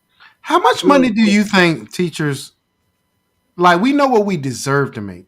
Like I think it's different for me, Julie, because I actually when I went back and got that administration certification, I got to see another side of what we do as educators. Like I think people really think the money is endless. Like a lot of these no, communities. I don't think that. But go Well, ahead. let Go me. ahead. Yeah, I think a lot of these people, like a lot of us, need to understand the people paying taxes in your community directly affects the funding of your school. So if Agreed. you have a low income community where people aren't paying a lot of taxes, that is where a lot of that or some of that income comes from. And that will drastically affect the quality of what happens at the school in whatever particular community. Me personally, man, I'm sorry, man. Like I feel you, I really do. But that comes off almost as saying we need a pat on the back. Like you're doing your job. Like No, I just no. I don't get I, that how easy it is for people to just quit. I'm sorry. I'm just not gonna. I won't get it. Me personally, I've dealt with a lot in my almost 20 years of teaching, and I can tell you right now, I have never at one point said I don't want to be a teacher anymore. Like I with think it has a all the lot to stuff. do. I think it has a lot to do with mental health because I think a lot of people are massively stressed out. I think it's a lot of people who have who have families who feel like they're giving a lot to to the other people's kids and not to their own family. And I think it becomes a situation where people are like, what am I willing to sacrifice? But that's A not lot of new. people aren't. No, what I'm saying is, whether it's new or whether it's not, what I'm saying is, a lot of people have said, I'm not gonna accept that. Just because my daddy and my grandpa did it or my grandmother did it doesn't mean I have to do that. I can find another avenue in order to be able to make whatever I'm getting paid from education instead of accepting X, Y, and Z. So I think that's just kind of what it is. You got to realize, man, we're now living in a society where people can visually see how people make money without having to do the extra work. And so people are looking at that and saying, okay, I don't have to accept this. I can make another choice. I can go be an Uber driver and work on my own time and still make money and not deal with the stress and not have to deal with getting cussed out by a kid or not have to deal with not being supported by admin or just like so many different things, bro. And I understand your perception is different and that's cool, but No, my perception is not different. We haven't said anything different. What I'm saying is being a teacher is hard. We know that. Being an engineer is hard. Being anything that we talk about, any profession is hard. Maya and her career is hard. Like that doesn't negate the fact that somebody has to do the job. With all the stress, with all the things that are happening, we have a generation of kids that is being taught that it's okay to quit something just because it got hard. And that is not okay. Imagine if when I was at PV, you was like, you know what, guys, the administration won't support us. There's not a lot of alumni money coming in. I quit. But I don't think I I don't don't think think it's it's from just the that. kids though. Yeah, It's not just the kids. Like Go it's, ahead, it's man. people who Tell me why I'm it's wrong. people who've been in this thing for 12, 13 years and it's like this is the worst I've ever seen and I'm not going to accept this. Like I don't think it's just it's a kids coming out of school and getting into education and saying this. It's people who have been like I know somebody who's been in the game for 20 years and they're like, "Nah, bro. Like this is massively different than what I've ever seen." but also from that, and I could say this emphatically in where I teach, a lot of these kids are given the option to quit as well. And what I mean by that is True. when it comes to like grading, prime I example, agree. a kid can literally sit in my class for an entire week. I give them study guides, whatever the case may be. They fail the test because they didn't want to take. I've had kids that was like, Mr. Mitchell, I'm not taking that. All right, cool. I've had it So too. so when it comes down to it and that final report card, that parent could be like, nah, they got to be retested. And they literally, according to the grading policy, I have to retest that kid, even though he sat in the class and didn't want to do shit for the entire year. And then a Even if you principal, document. yeah, But here's the part about it though, Quan, right? Like I understand because Julia and I've had that conversation many times. Mhm. How many of your friends in your education how many of y'all went to the school board and addressed those issues that you have with the policy on grading? Like that's my point, bro. Like it's easy for people to sit back and throw stones and say how much they hate something. But like nothing is given to anybody. Black people didn't get their rights because they sat at home and white people said, you know what, we treat black people terrible. Let's just give them what they deserve. That didn't happen. It takes advocacy. It takes work. It takes effort. It takes people sacrificing, going home and watching Jeopardy and being with the family and saying, I'm going to spend this first hour after work to go downtown and picket or go to these school board meetings and address some of the issues that I have. It's easy to throw stones and do nothing about, or throw words and do nothing about it. We on this show, we're trying to advocate for education. But like I always say, it always goes to negative. It never goes to okay, this is how we fix this situation. It's well, people are tired, people are this. We know that already. How are we going to fix the situation so that our kids don't get put into a situation where they're dumb and can't compete? Because ultimately, we're talking about our people. What are we doing in addition to identifying the problems over and over and over again and say, okay, the question to me say something like, how do we fix the lack of these people in school? Like that, I'm tired of just talking about how bad education is. Education is a great profession. You get to affect the lives of people in a positive way, even when it's hard, even when you feel disrespected, even when you feel like your mental health is challenged. I deal with that on a regular basis. But at the end of the day, my passion is seeing the look on the kid's face when they figure something out, or seeing, that spark of innovation or whatever that may be, man. Like I'm just me personally, Quan, I'm never gonna look at the glass as half empty, bro. I'm just not. But I We don't. can come up with every strategy or every conversation about how bad it is. I'm gonna always look for, okay, so let's fix it. How we fix it? But I don't. I guess last point for me is I don't think we're. I don't. For me, let me speak for me. I don't think I'm looking at it from a half empty perspective, but I'm just merely stating the things that I know that I endeavor through on a daily basis. Right. Yes, that's what I'm saying, that I know other band directors that they go through, like we say, lack of budget, lack of instruments, but also like not being ugly. I've been in the charter school district, public. I've been in private, and I see the grave difference, within it all. And that the unfortunate thing is, a lot of those administrators and the revolving door for that as well is an issue itself. And then my last point, some of these school board members, they haven't been in education either, that we vote in. So, And let me also say this. Elections It's a matter, real my friend. problem. yeah, It's a real problem when 6 superintendents quit. Like just get up and walk out. yeah. In the DFW area here, 6 superintendents quit. That's one school district, brother. I'm just saying. I'm using that as an example, man. I'm just saying that it's an issue if 6 superintendents just get up and walk out, bro. Like, I mean, regardless of if it's just one district, that means that it's probably an issue. Oh, And it are wasn't there any?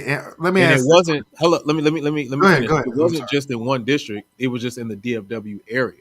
Mm-hmm. So because I think it was, well, I don't remember all the districts. I know one of the districts was Dallas ISD, but then it was around the rest of the DFW area. But go ahead. Are they walking out in Frisco? Are they walking out in Hebron? Are they walking out in these other places? We always go to the worst situation. Not all the great situations that are in the Dallas area or the Houston area. The great programs. They ain't walking out at you know, some of these bigger schools systems and stuff like that. I'm not. I don't want this to just be a issue where we just identify issues all the time. There's a lot of great things happening. Yes, there's a shortage of black teachers. There has always been black male teachers. There's always been a shortage of black male teachers. That's not specific to COVID or anything else, which is what the question was. But to always assume that the worst in something, man, that like there's always something that can get better. When I got to Waters, I don't care whatever school. When I got to Waters, we had 45 people in the band program total. When I left Waters, we had 250 people in the band program. That school's just as poor as any school in America. Those kids face the same challenges that kids face all over America. I don't know what they're dealing with now because I haven't been there in a long time, but it can be done. You have to have faith and vision in these kids. They will do it if they believe in the visionary that's standing in front of them. And I think Quan is a prime example of that. What he's doing with his band program wouldn't happen if he went home and said, woe was me. He made a decision. I'm going to do what I need to do to make my band better. He did the popcorn fundraiser. He did another fundraiser. He's on national TV. That's what a good band director is. Not somebody that sits at home and say, well, it's just, man, I can't believe we got to deal with this. I quit. I wish we had more Quans out there. The band landscape and community would be a better place. Oh, Only emotional. No, man, but it's the truth, bro. Like the band landscape. Yes, there's band programs dying all across the country. There's also bad band directors at a lot of programs that drive these programs into the ground, playing end of the road as loud as humanly possible at graduation with no quality whatsoever, and posting the video online. I still can't find that video, dog. I've been trying to find it for the longest, bro. like If I find it, I'm gonna post it on. I gotta post it, but yeah, go ahead. for graduation, not playing Crown Imperial or any of these songs that are synonymous with graduation. End of the road, full volume, nasty as hell, no phrasing, no nothing. Like education is hard.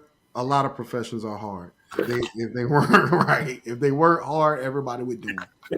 And it takes great people with vision and drive to be able to do them. That's the end. That's all I got. Our kids deserve better. All right. Well, let's keep it moving. If you're just tuning in, welcome everybody to Talk That Talk, where we have the unfiltered, unscripted, uncomfortable conversations about band, HBCU band culture, music education, and more. Please make sure you go ahead and smash that like button and also subscribe to the channel and turn on notifications. Also, this will be our last topic, and I'm going to put the link in the chat so that you can come in and call in with us. Also, please make sure you check us out on Spotify and Google Podcasts. And also, make sure you get your Talk That Talk merch. Use the code REALTALK to get your discount. All right, last one for the night. Remember, these are all viewers' choice. Also, if you ever want to leave a suggest a topic, which is always cool.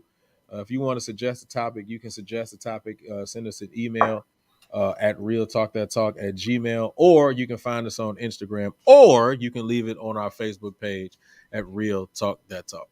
All right, here we go. So this is what was sent to me. Parents are the problem. As a retired teacher, I'm sick of people who know nothing about public schools or have not been in classroom recently deciding how to fix our education system. The teachers are not the problem. Parents are the problem.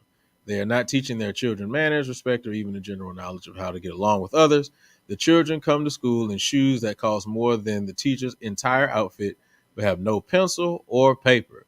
Who provides them? The teachers often provide them out of their own pockets. It's pretty lengthy, so I'm not going to read that whole thing. But I will post it on the Instagram page as well as the Facebook page. All right. But the topic on the floor, last topic is, are parents the real problem? Are parents the real problem? Quan. Oh, did I go with you last? Because you looking at me funny. You did. My bad. Sorry. Who Can didn't go? you put that picture back up there? I wanted to finish reading it. No, I said I'm gonna post it. Oh, wasn't some context in there? Like I read more than half the daggone page. You got to be a fast I'm the reader. problem. Okay. Well, yeah, right now, Maya, you are the problem. Just like we're trying Watch to figure your tone out. talking to David Ruffin. You know what? Because I can't process it, and I want to go back to be factual on this public.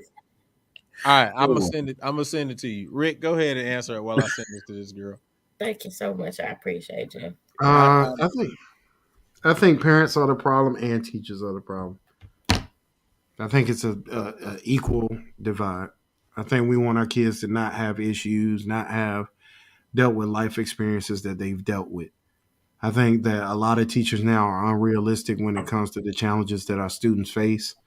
I think it's easier to blame the family as opposed to saying, all the other factors. So we don't want, it's funny because we get mad when you watch politics and stuff like that, and people that are from the other side of whatever you agree with, they espouse their views and you tell them how they're the worst person ever because they don't believe in what you believe in. But then you want them to believe in what you believe in and not think, and not know all the factors that go into that. Poverty is not just because the parents made a decision to be poor. There are a lot of factors that go into that.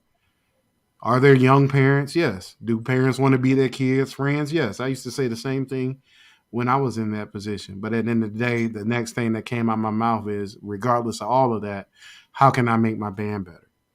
How can I make my students' learning experience better? Yeah, the issues are going to be what they are.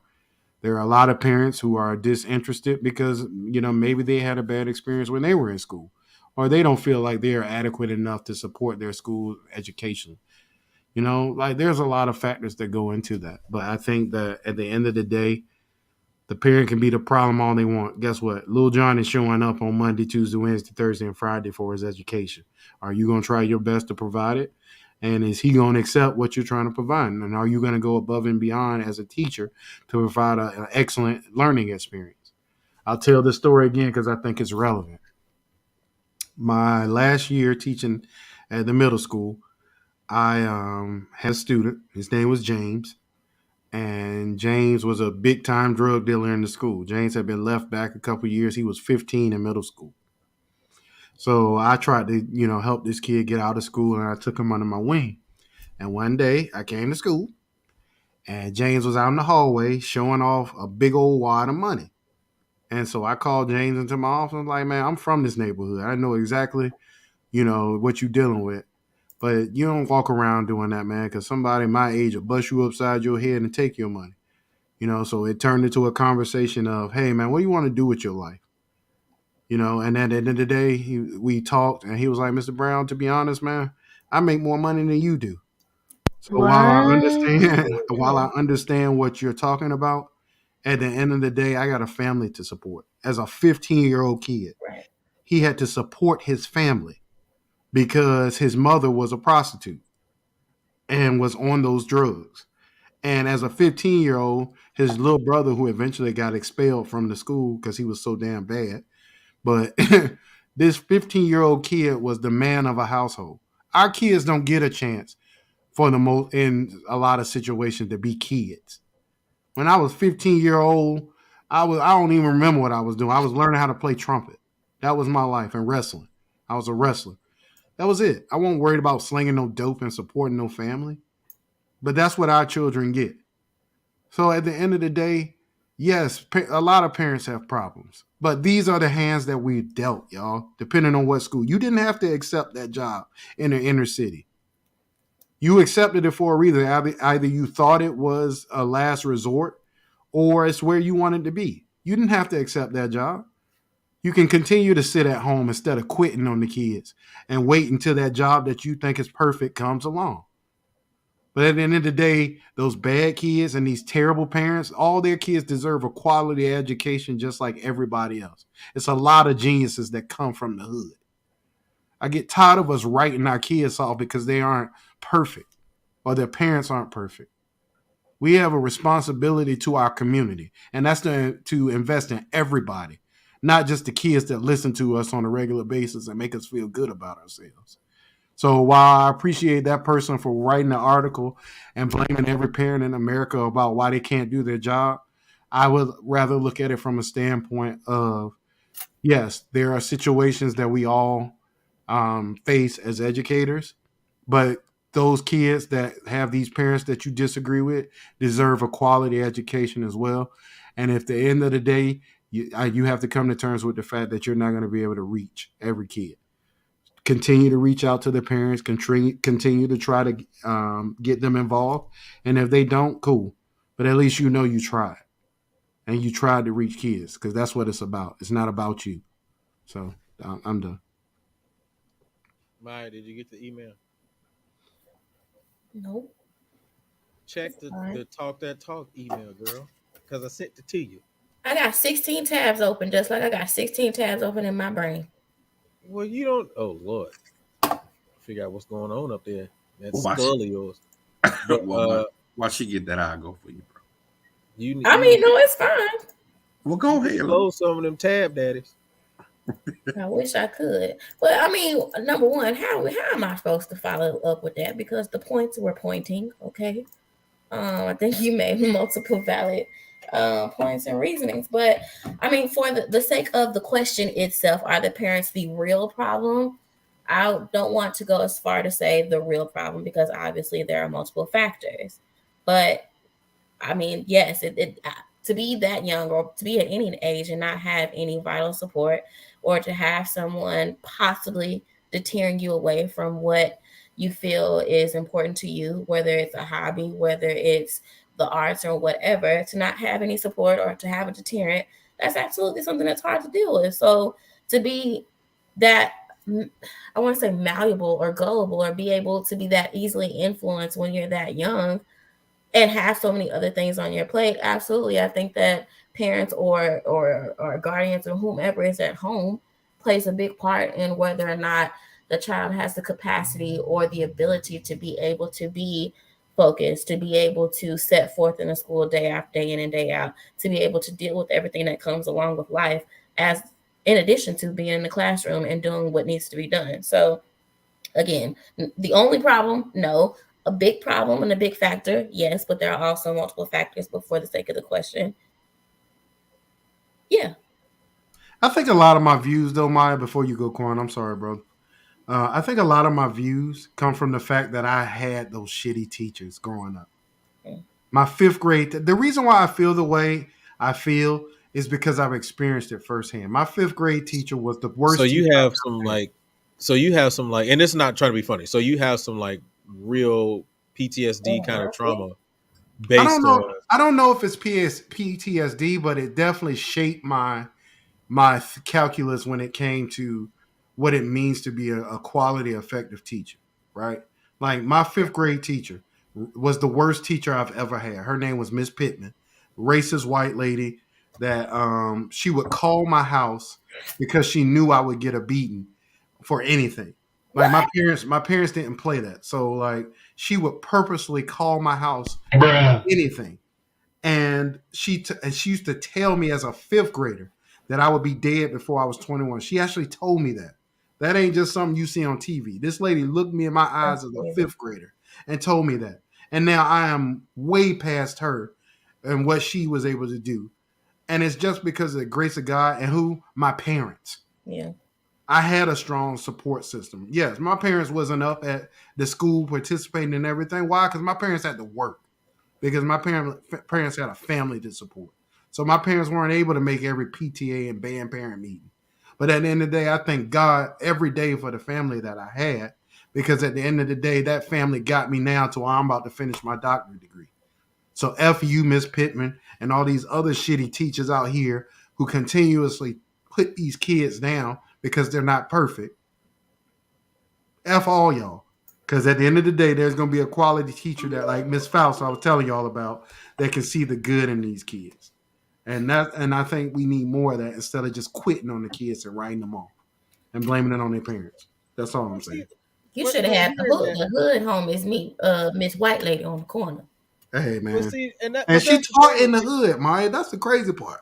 That's exactly, and you know what? I feel like that's low key, not necessarily like a fetish, but that was on purpose to be able to instill and place that negativity. That wasn't done. She knew what the hell what she was doing. Like I said, you should have the hood homies catch her on the corner, on the block. But see, Maya, I come from a different generation, right? Because like I'm almost 40. So when I was in fifth grade, I come from a generation where the parents believe the teacher.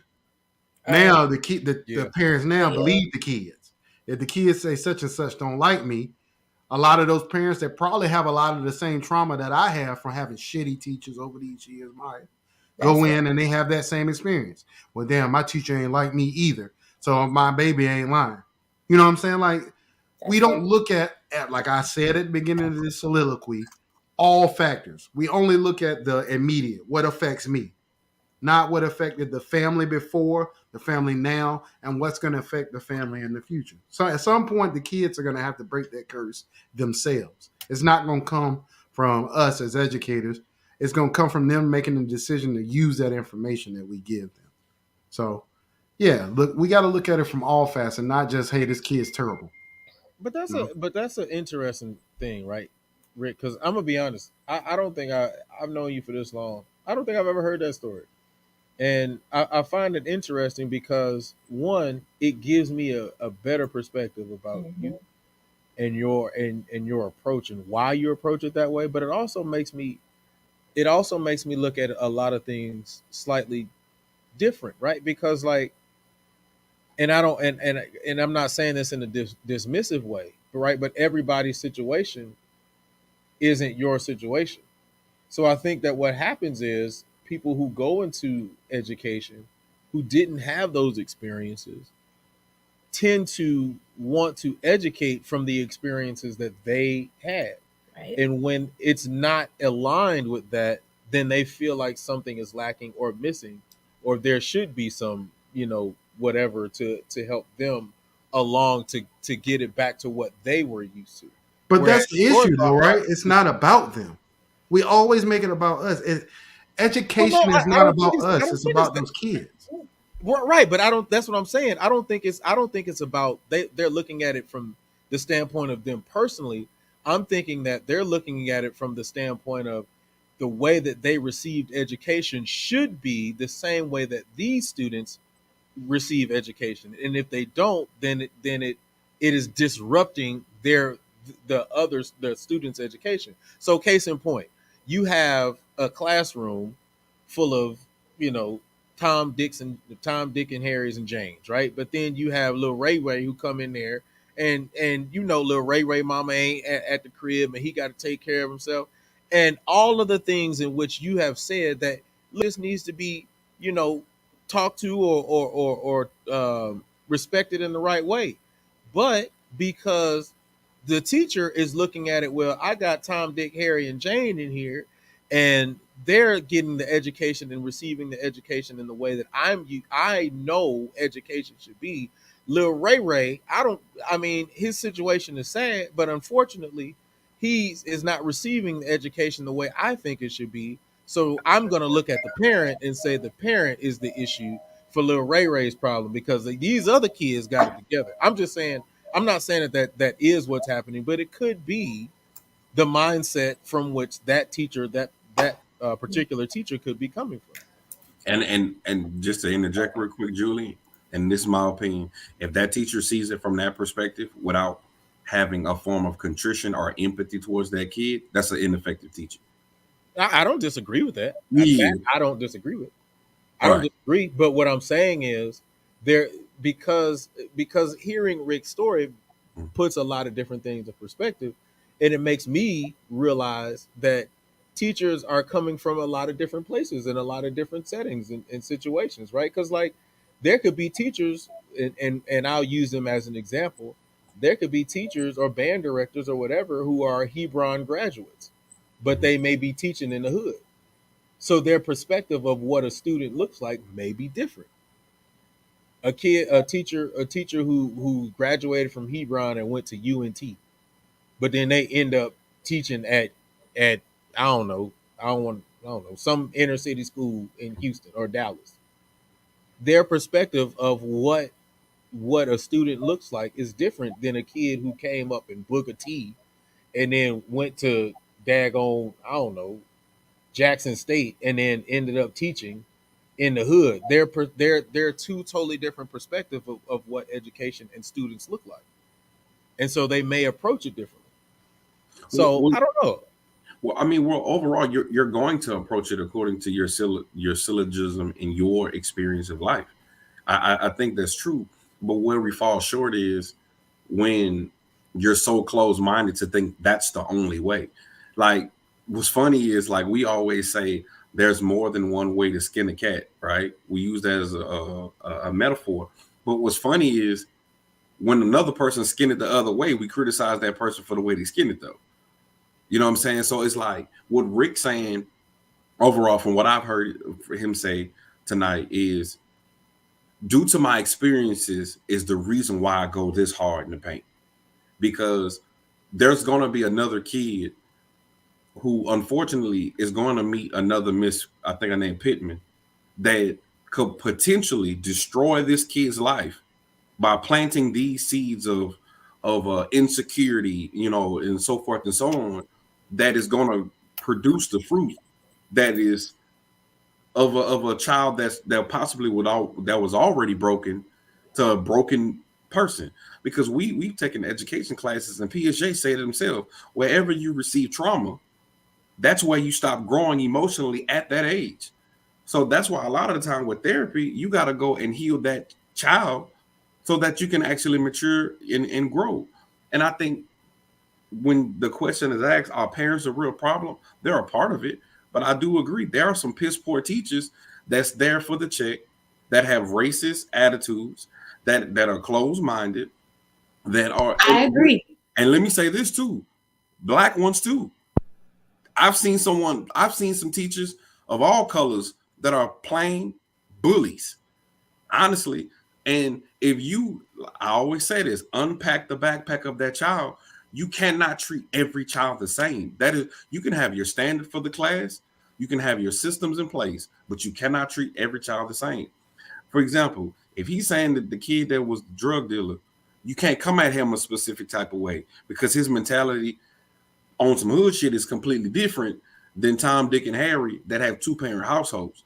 So as a teacher, I gotta know, okay, I gotta come at this person like this. I gotta come at this kid like this. Like I know, for example, there are some kids in my band that are the most respectful students, boy or girl, that you'll ever meet. But their parents are some assholes. So where did they learn how to be polite? Where did they learn manners when the parent didn't? You know what I'm saying? So it's like you gotta. It's two sides to a coin. You got some parents that are trying, and then you got some kids that may have trauma, may have father wounds, mother wounds, whatever the case may be. I know some kids, real talk, that are in gangs that literally say, "Mr. Mitchell, I was born into this. I really don't want to do this. As soon as I get a chance, I'm gonna get out."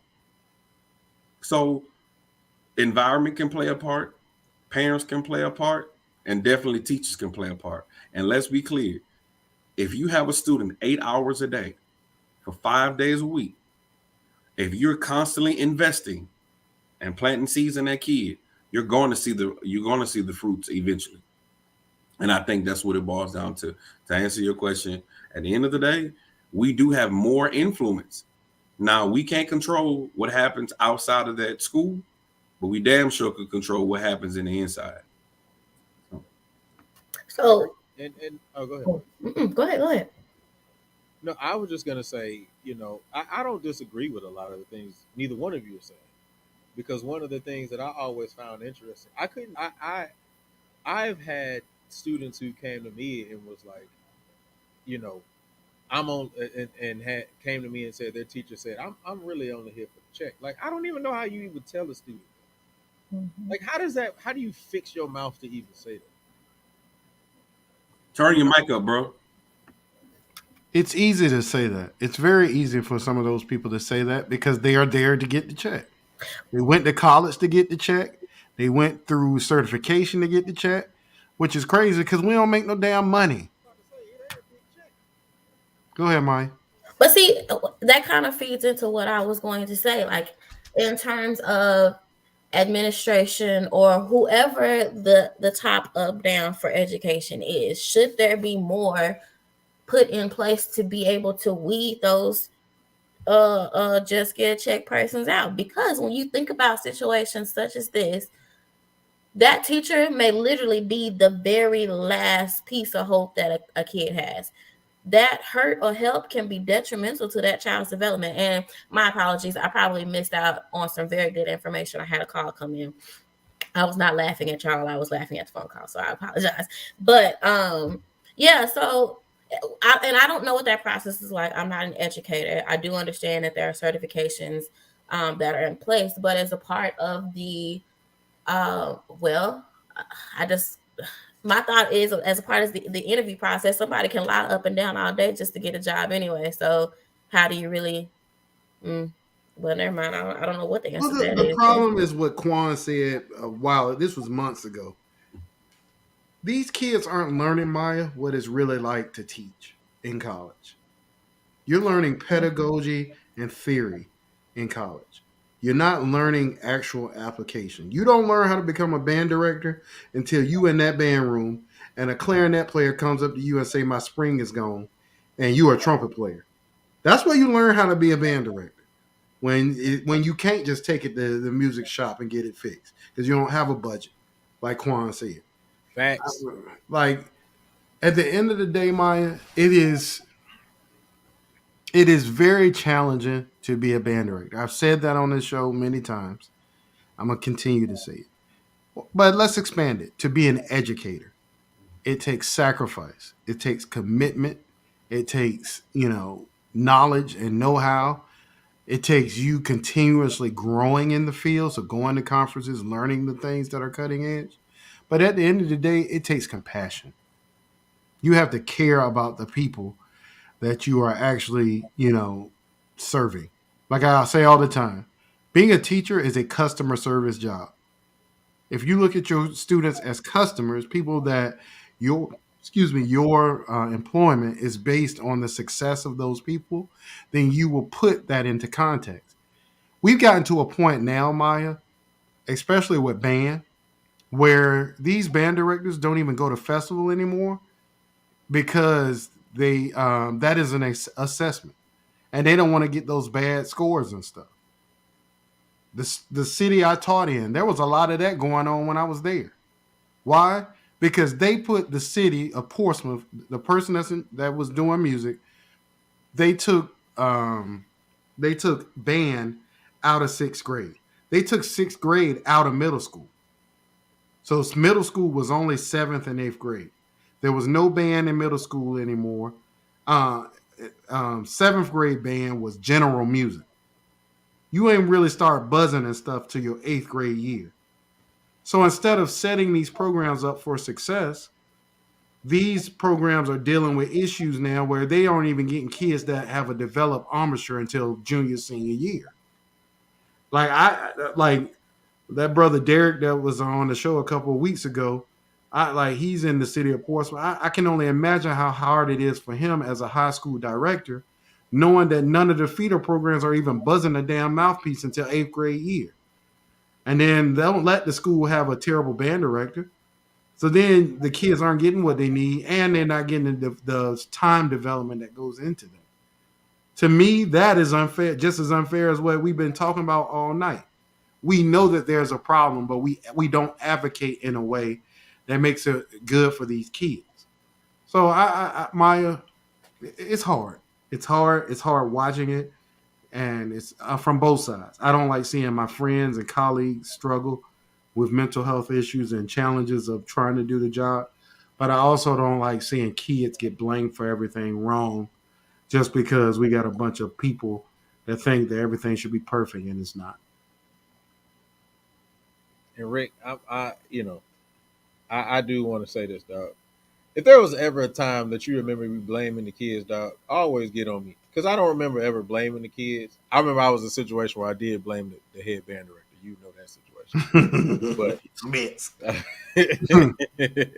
but I agree. I agree. So No, we got to do better, man. We got to want better for our people. And the only way to want better for and do better for our people is to do the work that a lot of people don't like doing. Like you want to save band, then you're gonna have to find the strategies of saving band in your city. There's not a one size fit all answer to this conversation. Every city deals with different challenges. Every city has different cultures. There's a lot to that question. But actually doing the work to identify the problem, and that's what we need more of. Not sitting at home saying how bad things are, because that doesn't help anything. And that most importantly, it doesn't help these students that we serve. It doesn't. So, Justin, what up, homie? So you got that fresh welcome, cut, Justin, to the panel. What's up, bro? Cooling, man. Fresh out the flight from Guatemala, man. Had a crazy weekend. But yeah, man. Hey, Rick, you touched me, Doc. I ain't gonna lie.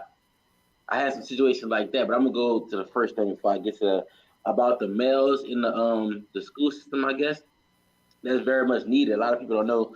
After I was a PR rep in Atlanta, and I came back to New Orleans to become a teacher, and that was like a culture shock that I had. Like I got so many job offers because there's not a lot of male teachers in the school system. So when I got the first thing they did when they said I was a bigger guy, I was stature, you know what I'm saying? They put all the problem kids in one class and made it my class. You know what I'm saying? And what was crazy was it's like I can relate to the kids of our city because I was literally one of them, probably worse. You know what I'm saying? Yep. The little stuff they think they be doing that's bad, I had to like tell them like that's not bad. Let me show you what bad is, you know? So getting positive results, and I touched a lot of the kids, like you automatically become their father. You notice when kids come to school with the same stain on their school clothes from you know what I'm saying, all week. You notice small things. You become the female's father figure. You know what I'm saying? There's not a lot of father figures at home, so I think that males are definitely needed in school. You know what I'm saying? One of the reasons why I stopped teaching, of course, the business that I got in, but I knew I would like go to a game on a Saturday, got to fly back, got to be back on Monday morning. Lesson plan is done. I didn't dedicate. I didn't want to not dedicate 100% to those kids' education. You know what I'm saying? And I think a lot of teachers need to get out the field if they're not. You know what I'm saying? Some people just do it for the check. But like you said, Rick, teachers don't really make no money. They're very underpaid. You know, so yeah. But to go into the part what you was talking about your teachers, I know a lot. I know a lot of teachers who talk to kids reckless like that and just tell them things that like really can break a kid and they don't even notice. I hate when a teacher say, "I got mine, y'all Get need to yours. get y'all." Yeah. That's the I never taught my kids that because I had a damn shock when I was in school. I had a student that was a YouTube that was making more than half every teacher in the school. You know what I'm saying? So like something like in today's day, there's so many other ways to make money. You know what I'm saying? The traditional go to school, go to college, get your degree. That ain't gonna work for every kid. You know, so you gotta understand that kids learn different, kids test different. You know what I'm saying? And kids have different backgrounds, but all kids are the same. They really just want to be kids. They just lack attention in certain ways. So for your teacher to tell you that, Rick, that could have been you couldn't have Mama Rick. Listen, even if you just said it, she probably would have beat your teacher up and then find out if you were lying or afterwards. You know what I'm saying? But that was a different time, though, bro. We talking about the late '80s, early '90s, right? So my mama, man, my mom was raised a certain way. That's how she raised us. You know, oh, adults, all right, you a kid, stay in the child's place. You know what I'm saying? Like my mom was absolute, and my dad, they were absolutely that way. But I don't regret the way I was raised. You know, like yeah, I wish I would have got a few less ass whippings growing up, but at the end of the day, having my dad in my life and the strong figure that he is helped me get where I am. A lot of the values that I have as a man, I got out of those situations. That lady, man, she didn't break me. She tried, and I struggled with that for years. Just I ain't gonna lie to you, bro. Like Julie, I think you all right, bro. I struggled with that for years. I struggled with it all the way through high school. From 5th grade to 9th grade, I didn't make a grade higher than a C. My dad and I, man, we were cleaning out the attic at my house, my parents' house, about 2 years ago. And my dad and I, oh, we lost Justin. My dad and I were cleaning out the attic, and I saved y'all because I knew one day I would want them. I saved every report card I got from 1st grade to now, and I went back and read some of the comments, and it was just like it was a different time. If you want one of those people, y'all, that you could just sit there, be quiet, and listen to a teacher and learn that way, then they called you everything but your name. They used to, man. I never forget this, Maya. When I was in elementary school, they tried to put me in all types of different remedial classes. My mom was like, my son tested out of pre-K. I went to school a year early. He ain't nothing wrong with him. He just don't learn the way y'all do. I'm gonna be honest. I think you just really had a shitty school experience, bro. Yeah, because I'm just gonna keep it a bucked out because I don't remember ever having a black teacher until middle school, but I never received like the kind of responses that you're saying. Like, and I wasn't the perfect student either. Neither was I. Go ahead. But that's my point. But yeah, go ahead, Quan. But I was saying, like, what you experienced, Rick, unfortunately, it's the systemic aspect of teachers who don't look like us Teaching us. teaching people that they have no cultural understanding of what it is. Right. Like the misdiagnosis of like labels and whatnot. Like if we go back and look at the peer review articles that says that a lot of black boys were misdiagnosed and automatically said that they had ADHD and we put on this medicine to make them like this and whatnot because they can't learn traditionally. Man, let's not get into that, bro. But boys in general are hyper. Boys are boys. They're boys. But like I said, it was a different time, bro. Like black kids aren't allowed to be kids. But we aren't allowed to be kids. We got to be adults. I dare somebody say something about my son. We Right. gotta be 6-year-olds that sit in class with bow ties on and don't say a fucking word and just look straight forward and watch the teacher. But see, Our but kids aren't again, allowed to be that kids. goes. But that goes back to the systemic aspect of the underlying aspect of racism that we have. We know for a fact. I read this article a few years ago. I'll pull it up again. How they were saying there's certain aspects of standardized testing to where the specific kids that basically overall fail, they're making beds for them in prison ahead of time. Like no, it's fourth grade. It's they build prisons. It's either second or fourth. I remember learning about this when I was in the program. They build prisons in America based on how many black males are in the fourth grade. Right. And that's how we build prisons. And then some of these white folks actually have a fucking messianic or savior complex where they feel like, we got to go into the neighborhood and save these black people from themselves. No difference than real talk than some aspects of the Freedmen's Act after the Civil War. Like, it's crazy, Quan. I know a couple of situations. My connection went bad. I know a couple of situations where that actually worked. Like some white people came into like our school in the hood, and they not adopted some kid, but like they kind of followed them through their matriculation to school, like bought them school clothes, like you know what I'm saying, food, like pretty much assisted them. And I know a few of them like kind of graduated to this day, like that actually worked. So that's not always a bad thing. It may sound messed up, but it works sometimes. But that's not bad. But it all falls down to the motive. You see what I'm saying? It's like if you got a person like Rick experienced, you coming to tear down. If you come in from this experience that you're saying, you're coming to elevate.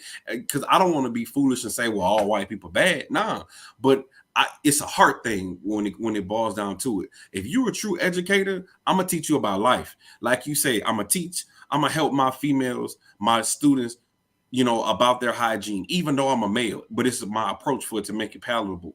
These young boys about real life, real man situations. If they don't have a father at home, I'm gonna educate you about life, and that's what I was taught at PV.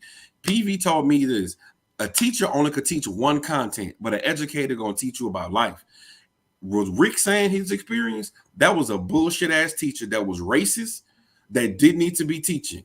However, those people that you're talking about, it's a heart thing, and I truly believe, as a teacher and educator, when you stand before God, children are one of the most God's precious things. He said it in his book. And if you cause these kids to stumble, at the end of the day, you're going to be held accountable for that. And so that's all I'm saying, bro, what it boils down to. Did you ever like get back in contact with a teacher? Like also I told you so type shit? No, I don't have that type of vengeful spirit, Justin. I never have. Anybody that know me, they know I have it. But however, this year, actually, or last year, I tried to get back in touch with the teacher that saved my life, Miss Faust. So my freshman year, man, I had given up on school. I was like F school. Me and my dad was like going through some issues too. It was just like a weird time in my life. And so I joined this lady's class, bro. And I used to come to class, no lie. I used to keep a pair of drumsticks with me. And I would just play drumsticks on my lap or on a book, like during class. I was so uninterested. So this lady called my mom, and instead of calling my mom to tell on me and try to get me in trouble, she asked my mom, like, what is the thing that he loves the most? Like, what will keep him engaged? And my mom was like, music. Like, he has excelled at music since he's been a part of it. So what Miss Faust did, every day when I came into class, we had a deal. She would put on I Believe I Can Fly by R. Kelly. And she used to let me make up drum grooves to I Believe I Can Fly. And in turn, I had to participate in class and stuff like that. That was the first A I got in math my whole life. And it was from a lady that met me where I was. Like, I get emotional every time I tell this story, bro. She could have easily wrote me off. But this lady said, I believe in this little black boy. He has talent. He wouldn't be getting straight A's in band every year if he couldn't do something. And that lady is the reason why I got into college. That lady is the reason why I graduated from college, because the switch flipped, bro. Like literally being in that class for me, I never got anything less than a B from there. All right. Like it was a teacher that made a decision that I'm worth working hard for. I'm worth making sacrifices for. I'm worth anything other than being another dead black man in America that nobody cares about. And that's why I get so frustrated, bro. Like, go ahead. I'm sorry. It was a white lady? No, Miss Faust is black, man. Miss Faust, and she's still alive, man. They said, she's not teaching no more, but obviously, that was over 20 years ago. But still, like at the end of the day, like she having a good teacher in your life can save somebody's life, like you said, Justin. You just said that, bro. Like that lady saved my life. And so all you people from Portsmouth and stuff, I'm still trying to get in touch with Miss Faust. I got her number and called her, but she don't recognize my number, so she ain't called. She ain't answered. But I really want to go see that lady, man. I'll drive these 9 hours back to Virginia to go talk to her in person and hold that lady hand and tell her that you are the reason why I am who I am. Education. She sparked the flame in me, brother, that brought me to where I am now. And I thank the good Lord for her. Like, damn, bro, for her and my parents.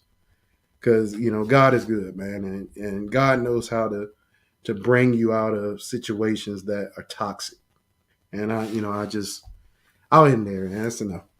Yeah, all right, man. Well, shit, I don't. I just want to go ahead and say I do think that male teachers need to be in school, but also like teachers don't get these jobs. And I know teaching is hard nowadays, but like kids remember every little thing. You know what I'm saying? If you let the one get away with something, now they resenting you because they can't get away with it. You know what I'm saying? So it's a tricky job, man. But I don't know, bro. But last thing before I get out, Rick, you ever found yourself meeting a kid halfway, like your teacher met you halfway?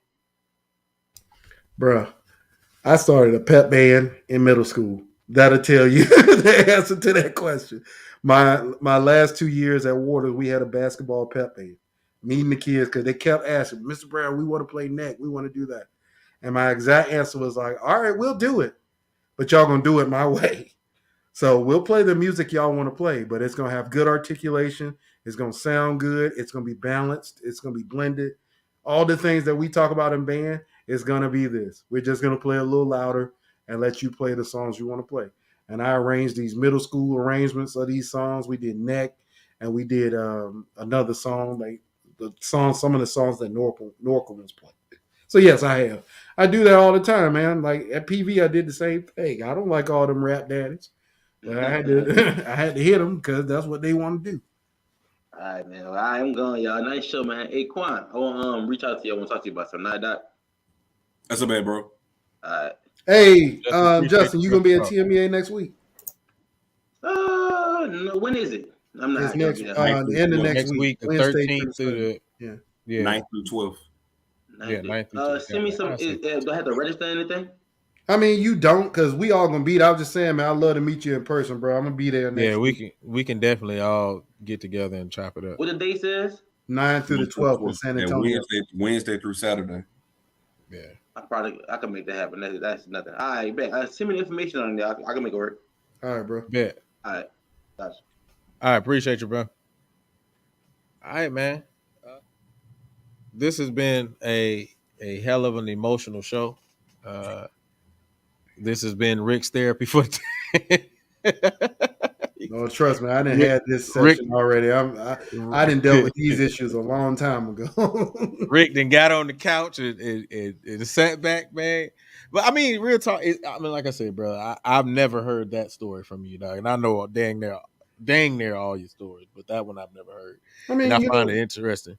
Some things you aren't proud of, dog. Like I don't know anybody that's proud of the trauma that they dealt with in their life. But I think that the other side of the trauma is what's important. Yeah, I can sit here and dwell that I had racist teachers that don't care about me. But at the end of the day, those racist teachers gave me the drive and the vision to want to be better. And that's Julian. That's the reason why I am when it comes to being around white people. I never feel like I can get comfortable. I'm always going to strive to be the best in the room. That's just my mentality. And that's because when, I feel like there's always something that, I can do better or want to be better. That's just my mentality now. So, yeah, man. I appreciate even being able to talk about it with friends, though. That's a good thing. Well, I would say that probably the most worst thing that's ever been said to me was I would never be an alpha. And that was told to me by AKA, my high school science teacher. That was the worst thing to happen to you? That was the worst thing. That was the worst thing. Mess. I agree with her. Shut up. That was the worst thing. That's when I was gonna give some props.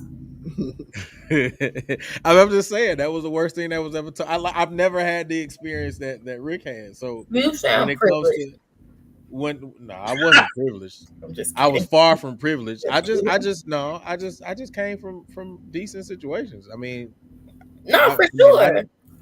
I didn't come from the best. I mean, all the best schools, but I mean, like that was the worst thing. Like everybody in my high school, because I was a gent back in the day, like everybody knew that I wanted to be an alpha. She was a science teacher and she was an OK, but I used to act up in her class, and she told me straight up, like, the way you are, you will never be one of my brothers. You will never be an alpha. And I was like, okay. I But would have did looked at her. that? I would have looked at her and said, "They ain't your brothers anyway, bitch." Oh, But wait. that may be some hidden trauma. That may have been why when I got to Norfolk State, I was gung ho about being an alpha. Like Well, Mr. that's what I Thornton, was gonna ask. Did it spark something in you? Did it trigger it, something? it it may be, I don't know. I mean, I never forgot that though. Like that was something that stuck with me for a very long time. And even when I pledged, and became a brother, the first thing I thought is, boy, if I can remember that science teacher name, I'd call her right now, bro, and send her pictures. Like, yeah, I remember what you told me. But it may be like I was inspired to be an alpha really because of my brother, and then because I saw Mr. Thornton, and then Mr. Singleton, and then my assistant band director, Mr. Jackson. That just gave me even more reason. But then when she said that, I was just determined to prove her wrong at that point. So that may have been some trauma for me. Like it ain't as deep as Rick. I'm sorry, I ain't got the super deep one, but that was the worst I had. My bad. I I tried. mean, it takes a village, and you have to meet people where they are. But essentially, like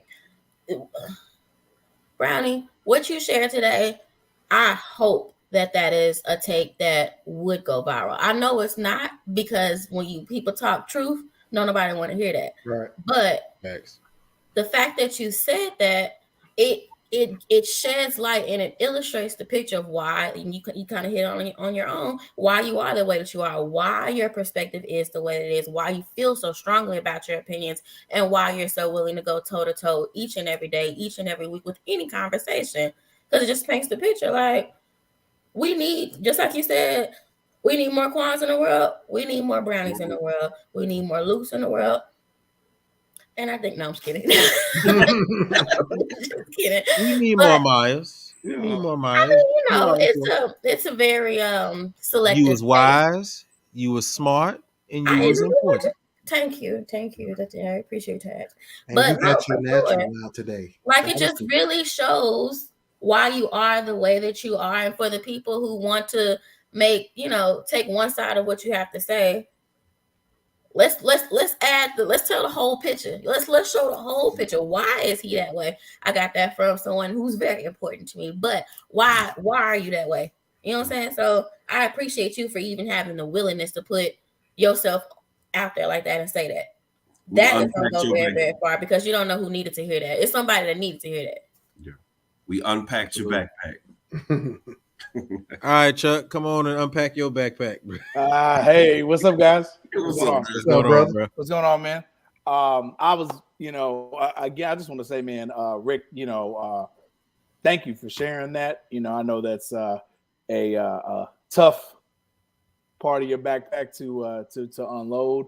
And I just wanted to ask, each of you guys, because when you were talking about it, it made me think of this story. But I wanted to ask each of you guys, I know you guys have, but I don't want to assume, but in our field, what are some of the, I don't necessarily, maybe racist or things that you have felt that have been unfair and unjust to you as a band director, as a music educator? Like when we go, because I just got done from GMEA, but you guys are going to TMEA and all those things. So what are some experiences that you guys have had that have been clearly, just unfair and unjust to us as, educators of color? Well, this gonna blow your mind. Oh, go ahead. Go ahead. I can tell you directly, straight off, and Rick knows this story because I done told it. Well, I told it to him when it happened. But I was up for an assistant position at my former high school, and I got wind from a good friend of mine that said, "Oh, he took your resume. He didn't even look at it because you went to a HBCU. Like he I've had that brushed happen it to too. the side." Well, So Houston is notorious for that too, bro. They are. And they don't give two shits either. Nope. and they don't. And the They crazy part about it is the person that was in charge of music in the city of Houston was black. Like Maya said earlier. And I think a new C said it in the comments. Like, hey, like, just because they skin folk don't mean they kin folk. Right. The biggest thing for me that I see in the field now, Chuck, and tell me if you disagree, is something that's veiled to be positive for us. And that's DI, diversity and inclusion, DI, from a musical standpoint. Because what happens is it makes our music niche. Mm-hmm. People only perform the music of African American composers because they feel like they have to. Right. They have no during the month of February. Or during the month of February. They have no exposure. Or they September. don't even know who William Grant Steele is. William Grant Steele is one of the most important composers of the last 200 years. Dr. Watkins just gave a presentation at GMEA talking about him. Oh, really? You know, the room was full. I'm gonna get it, and I'm gonna make sure I send it to you so you guys can look at it. And the room was just, I mean, of course, we were, aware, but a lot of other folks were like, "Wow, I had no idea." And it's like, are you serious? He was the first black man to lead a major symphony orchestra. He was the first. Yes. To compose for and lead a major symphony orchestra. Right. I think it was like the early 1900s. You know how I found out? You know how I found out about him? What? Rick. Rick was the one who schooled me on who he was. I started researching him after Rick told me about him. Right. And that's what we have to do. We got to pass that on, I'm sure. But isn't that the argument, Chuck, I always make? That's the reason why I make the argument about we have to expose our kids to something other than what they like and want. Right. If you give kids candy all the time, then that's all they're going to want to eat. William Grant Steele, W.C. Handy. Yes. Even though he called himself the father of the blues, he wasn't, but we're going to call him that for now. Right. These are all African-American composers with great catalogs that don't get played because our people don't even know who they are. And then the people that do know who they are, they put them in a small hole. That's why I do the research I'm doing, Chuck. My research for my doctorate is revolving around great jazz composers who wrote for different idioms. So concert band, orchestra, etc. And William Grant Steele obviously is in there. Yeah. But this music gets typecast at jazz just because it was either written by these people that we associate with jazz or they have some chords in there that may be considered jazz chords. It comes off to me as so racist because it only can be used to fill a quota. And our music is not quota music. Our music is American music. American music wouldn't be shit without our people. It's the only true American art form. Absolutely. Jazz and hip hop. Yep. It is what it is. From America. But it's crazy that you say that, Rick, because again, as an individual that has recently attained my master's degree and looking for different opportunities, just seeing what's out there, almost every application that's there, especially in some of these PWIs, they're asking for diversity and inclusion, but it's getting to the point that you're seeing it over and over and over, and it's almost like they're just doing that just to say that. Are they really going to give you an opportunity? Are they really going to hire you to be in these positions? I got a lot of friends that have applied. I've applied at different areas and don't even get a whiff, and it's crazy because we can even go further. I remember applying at some PWIs and you get the respectful rejection letter. Like, thank you for your application. We appreciate your time. And it's in a timely manner. I'm going to be honest. I'm going to keep it a buck. I applied for an HBCU in Texas and I got that polite rejection letter after they already hired somebody. Yeah.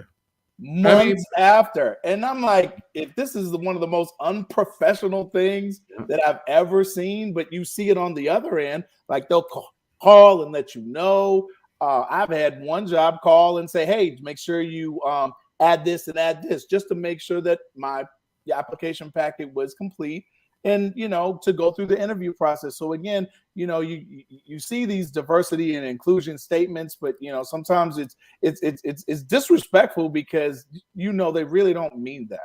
But the thing about it is it's twofold though, right, Chuck? For me, at least, I'll give you my own and my own response to that. So the first part is what you were talking about with the universities.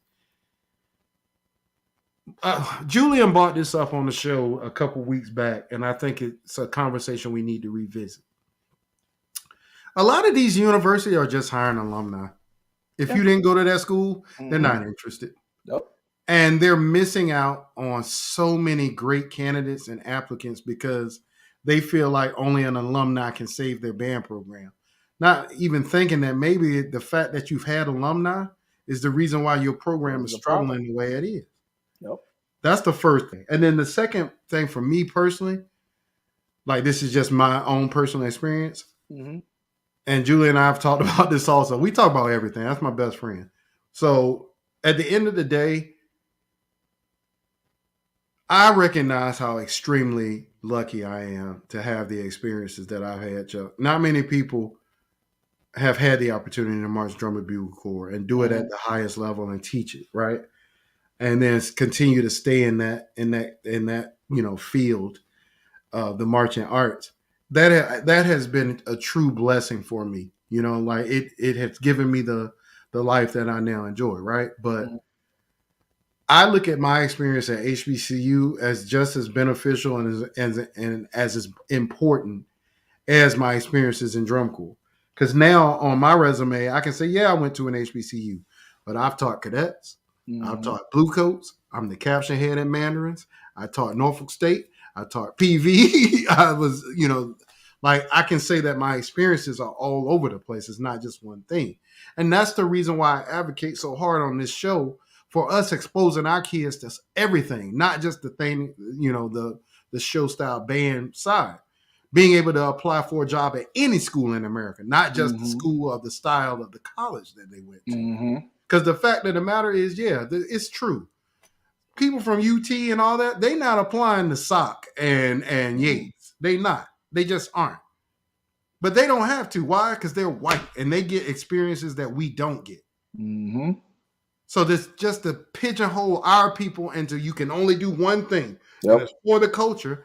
That puts our kids at a disadvantage. There are a lot of talented kids at Southern that could teach at any school in America. Like I tell people in drum corps all the time, you want to find good euphonium players, go to HBCUs. The best euphonium players in this country go to use the HBCUs. Them kids can play up and down the horn like it's nothing. Euphonium players playing C's, D's, and E flats. Like, come on, bro. They up there playing trumpet notes. And Sanford was talking about it the other week, talking about how some of us have not been exposed to double reeds till we get into college or after that. It's insane. And we all know when you have that instrument in the ensemble, it, in terms of your ears, if you're not used to it, you're like, what is that? But that's because we focus so much on marching band. Everything is about marching band. And when I say that, Chuck, I'm being a coon or I'm being everything in the world other than an educated person and a child of God. But here's the funny thing about this, Rick. And I'm let you go ahead and finish, Chuck. Yeah. I don't talk much on the show because I want to allow my panel to be able to speak and get their mind off. But a lot of people don't know I taught drum corps too. I was the caption head too. You know what I'm saying? I marched right next to Rick as a dizzy. But the thing about it is the exposure, and Rick is absolutely right. Like it puts you in a position to be able to be versatile. And it actually gave me a reason to want more for my people. Because before then, I couldn't see past just marching band. I really couldn't. Right. But until I got that exposure and realized, oh, shoot, they're really doing something on the other side that they're approaching it differently than what I've ever would have thought. It gave me a lot more respect. And I even called Rick my first year out teching because when I was teching, I was brand new to it because I never marched drum corps. The most I had ever done was march corps style in high school, but I'd never marched drum corps. And I called him when we were at a show, and I said, bruh, and I don't even know if he remembers this. I said, bruh, the thing that bothers me is there are none of us around here. Like none of us. I'm in the lots walking around before we had our show, and it almost infuriated me because it's minimal chocolate out there, dog. And it gave me a reason to want to really push and want more for our people. It gave me a reason to push and want versatility for our people, other than just staying inside of the little box that we're in and saying blowing that hole is what the culture is about, and that's all we can do. That's all we're good for. Because as a person who is also within the secondary realm, unfortunately, that's the only hole that they put us in. And it makes it, and when we start looking at percentages, it ain't a bunch of black schools out there, but you're graduating black kids from universities as band directors, but ain't a bunch of jobs because we put ourselves in this hole, and then we try to only go for those gigs that either aren't available, or they're positions that we got to build from the ground up, where we struggling and being mistreated and blah blah blah, and we're not opening ourselves to other opportunities. I thank God, and I'm gonna put this out here. I thank God for having my best friend, because if it wasn't for my best friend, and he knows since college, since we were in undergrad, I wanted to march drum corps. I just didn't have that opportunity. But when he gave me, he put me in a position to have the opportunity to be exposed to the art, which opened me up for a lot more positions in different situations that I've been blessed to be in. So even and I'm not gonna put it out there, directly, but even right now, I am a part of a school system that is one of the best music programs in the state of hell, the country. I am literally a part of that district. And I wouldn't be there without the connections that I've made and the things that I've done in my past. So, and I say all that to say we've got to be more versatile. We've got to be able to expose ourselves. It just is what it is. We've got to get out of this mindset that this is all we can do. Yes, it's part of our culture. Yes, it is. But there's so much more that we are missing out on, and so many more opportunities, because we refuse to open ourselves up and refuse to be educated. And you brought it up too, Chuck. You said it. The lack of double reads. And somebody asked a question in the comments. Yeah. The reason why there's no double reads or any exposure to it, because they're not in the high school. And they're not even teaching them in college, some of them. Right. You got people that don't have the pedagogy to teach those things. Listen, and I'm going to say this. I'm going to say this about the double read situation. I'm working at a middle school. My sixth grade, I have two sixth grade oboes. Two sixth grade bassoons, two sixth grade oboe players. We just talked to fifth graders who just signed up, like 6 kids who want to play oboe. Mm-hmm. I have a 7th grade bassoon student. I have a 7th grade oboe student, and I have two 7th grade oboe students. I had never experienced that until the position that I'm in right now. But you know why they aren't teaching them, and why kids aren't choosing them at our school? Because you can't hear them outside. You can't blow that hole. You can't overblow an oboe. Nothing will happen if you do. The lips get too tight. You shut the vibration of the reed down. But I'm gonna tell you, and we've had that moment when you've heard it like in its glory, like the sound. You're just like, yeah. Like the first time I had an opportunity in college, and I played with a full, wind and orchestra. I got that gig from one of my professors. He's like, "Hey, come play for the weekend," and I was just like amazed. Like it was just amazing. It was just amazing hearing all those sounds, and I was like, I wish I had more of a opportunity. But I asked that question because, and I'll unpack my backpack real quick. But I had a moment early, 2 moments early in my career. One, and I'm going to ask you this just real quick question. What first-year band director gets invited to conduct a all-county ensemble? Doesn't happen, right? I got to ask my first year to do the middle school honor band, right? And I realized it was a setup. It was a setup later because the middle school director didn't want me to get that job, right? There was a couple of middle school directors didn't want me to get that job. And when we got done, band director was like, "Oh my goodness, you did an amazing job. Like, these kids sound great, and then now she wanted to ask all these questions and do recruitment and all this stuff. So that was early. That was year one. Later, probably about 3 or 4 years in, and you guys know, as the host band director, when you got a band visiting, sometimes you take care of water, for the visiting band. You make sure they have a space so the band, you make sure they have enough time. My band director always taught me, when you have, a band coming in, cut your show a little bit. So you allow the visiting band to perform a little bit. Maybe cut the dance routine in half, or don't even do the dance routine or something. You know what I'm saying? Cut your ballad, and allow those kids to perform. And so went to that director school, email, called, never got anything back. No water for my kids. Tried to orchestrate the time.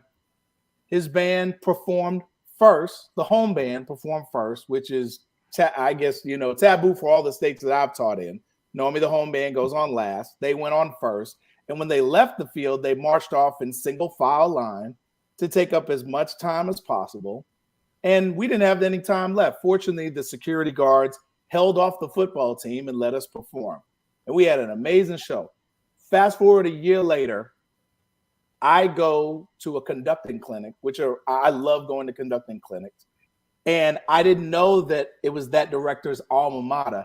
And he was the only tuba player that was in the director's ensemble. So I get ready to give the ictus, and I lock eyes with this gentleman. And he turned pale as can be. And I had a really good session. I think it was Air for Band. I was conducting Air for Band, and had a really good session. It was with it wasn't Jack. It was Hunsberger. Hunsberger was the clinician there. Had a really good session.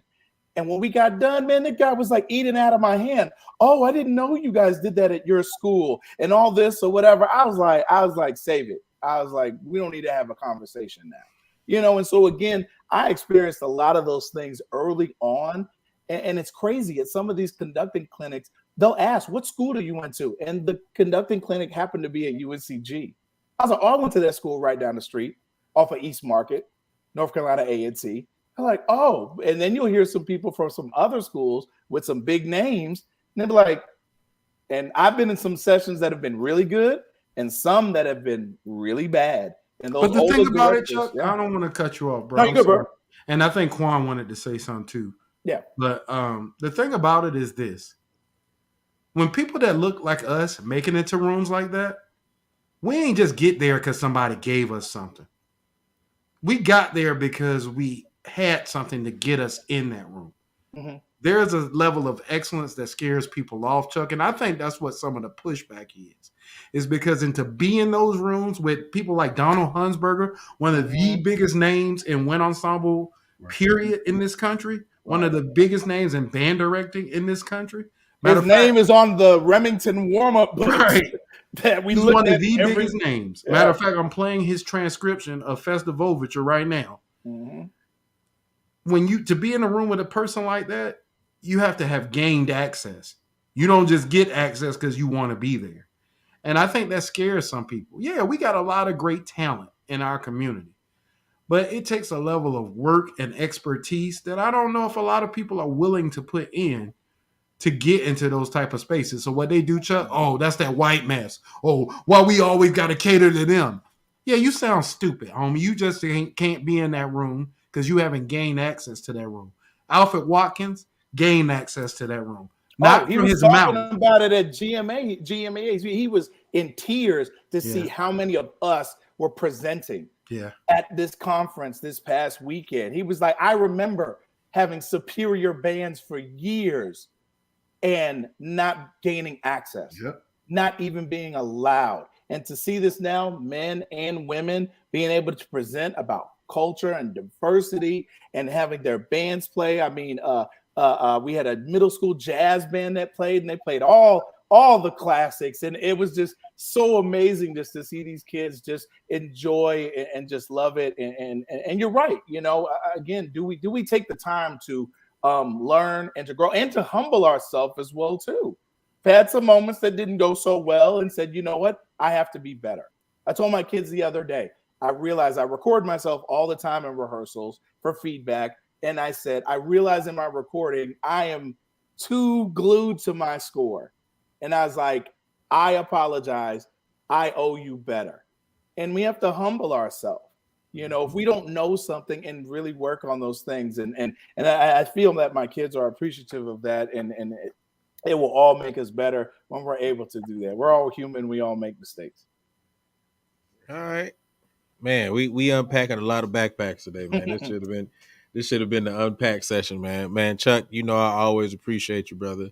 I'm trying to get these guys out of here because it's late. It's cold here. Yeah, it's late here too. In Dallas. I don't care how cold it is in Connecticut though. But man, I appreciate you, bro. Man, you family to this show, brother. So I appreciate your support, man. I appreciate you guys, man. And I got comp exams to study. Look at all them scores. So yeah, that's why I got to get my guys off here, man. But no appreciate doubt, you, Chuck. I know I'll see you Monday, bro. Yeah, you know I'll be there. All right, take care. Go. Hey, let me say this real quick. I know you got to wrap up, Julian, but I do want to say this. Go ahead. You know, I bless God as well for this show because we're not individuals that go around, you know, gallivanting our resumes and whatnot. Like, that's not what we do. But I do bless God for each of y'all on this platform, and, you know, Mario and Derek in their absences, because I got my first DCI experience from Julian too. And one thing about Julian and Rick, they try to put you on, but you gotta like earn your keep. And when I looked at the systems, and like at the end of the day, if you're closed-minded and all you want to do is blow that hole, like real talk, that is only one element, because there are certain parts of DCI where the systems of how they operate some of their programs and band camps, I see why, real talk, they don't have to be out till 2-3 o'clock in the morning like some of us did. When, you know, we marched at the collegiate level, when they have an itinerary and they stick to it, and then they have lesson plans for the lesson plans for the lesson plan, and they have adequate people that teach in proper pedagogy that everybody is learning from the lowest level to the highest level. And when you leave that camp, you know for a fact that they had they can take that back to their band programs, and the band director is going to be elated to send more kids to those programs. That's what you want. And I think, you know, I don't want to get into the all-star band aspect and jump into that, but the reality of it is I've seen it with my own eyes and how people just grow, you know, and playing music that they're fun and perfecting a craft in the show. And now it is a blessing that you see more people of color diving into the DCI world, because the truth is, and I'm gonna say this for Texas, bottom line, if as a person of color, if you have not had experience with DCI, with this UIL game, it's going to be hard for you. And that's just what it is. You could say what you want, but I'm telling you, it's going to be arduous for you to attain a job with those budgets and whatnot, because they live and die by UIL. And I've been in interviews where they literally say, what's your UIL scores, first of all? Then secondly, what they literally say is, I see what college you went to. Do you know how to teach this particular style? Do you know how to teach straight leg? Do you know how to teach modified bent? You know, like, you need to know the lingo, because we're competing with individuals from these big name schools, as well as they alumni that they already know. They've created a pipeline feeder program for their district for what they want to see. So again, it's not about calling out all-star bands or whatnot, but it's to teach you the real game behind the closed doors, the conversation that they're having, so that you can feed your family one day. All right. And on that note, we're going to get ready to shut it down. Before we do that, though, I just want to say that it's open. Ladies and gentlemen, it's open. If you haven't seen it already, go check it out. We got our store is wide open. Go pick up your Talk That Talk merch, everything that you need, t-shirts, sweaters. We got hoodies. We got mugs. We got the We the Black hoodies. So Miss Maya and her amazing quote for We the Blacks. So go check it out. I put the link inside the chat. I'm going to actually put the link inside the chat as well. Use the code Real Talk and you can get a discount on all items. Once again, use the code Real Talk and you can get a discount on all items. Go pick up your Talk That Talk merch. And we got some more water coming soon to the store. Yes, we got lots more coming. So go ahead and get on the train now, and go ahead and use that Real Talk code, because I'm telling you that code ain't gonna last long. So go ahead and get it in. All right. Let's get ready to get out of here. Quan, any final thoughts? Anything you got for the culture? Man, just keep learning and growing, bro. And you do need to focus on your mental health, but understand again, if you're in the education field, this your calling, bro, and ride that thing out. But ride it out smart, in a smart way. I'll put it like that. See y'all next week. All right. Oh dang, I'm about to smitty myself. I wasn't ready. I'm sorry, Maya. I wasn't ready. My bad. What's good, man? All right, Maya. any final thoughts? Anything you got for the culture? I mean, I'm thankful for the conversation. Like the fact that we can have conversations as dynamic as we want our programs to be, as dynamic as we want our culture to be. It starts with these dynamic conversations and these very intuitive and very transparent conversations. So I'm just happy to be here. And again, I'll see y'all next week. We'll see y'all next week. We'll do it again. Ma, you going to TMA? I'm not. Okay. You need to Charge my head, not to my heart. I got somewhere for you to stay if you need a place to stay for free. Yeah, real talk. You need to. You be traveling everywhere else anyway. You just be up and going. You do. Don't be phony. Camera off. As I try to fade to the background. All right, Rick. Any final thoughts? Anything you got for the culture?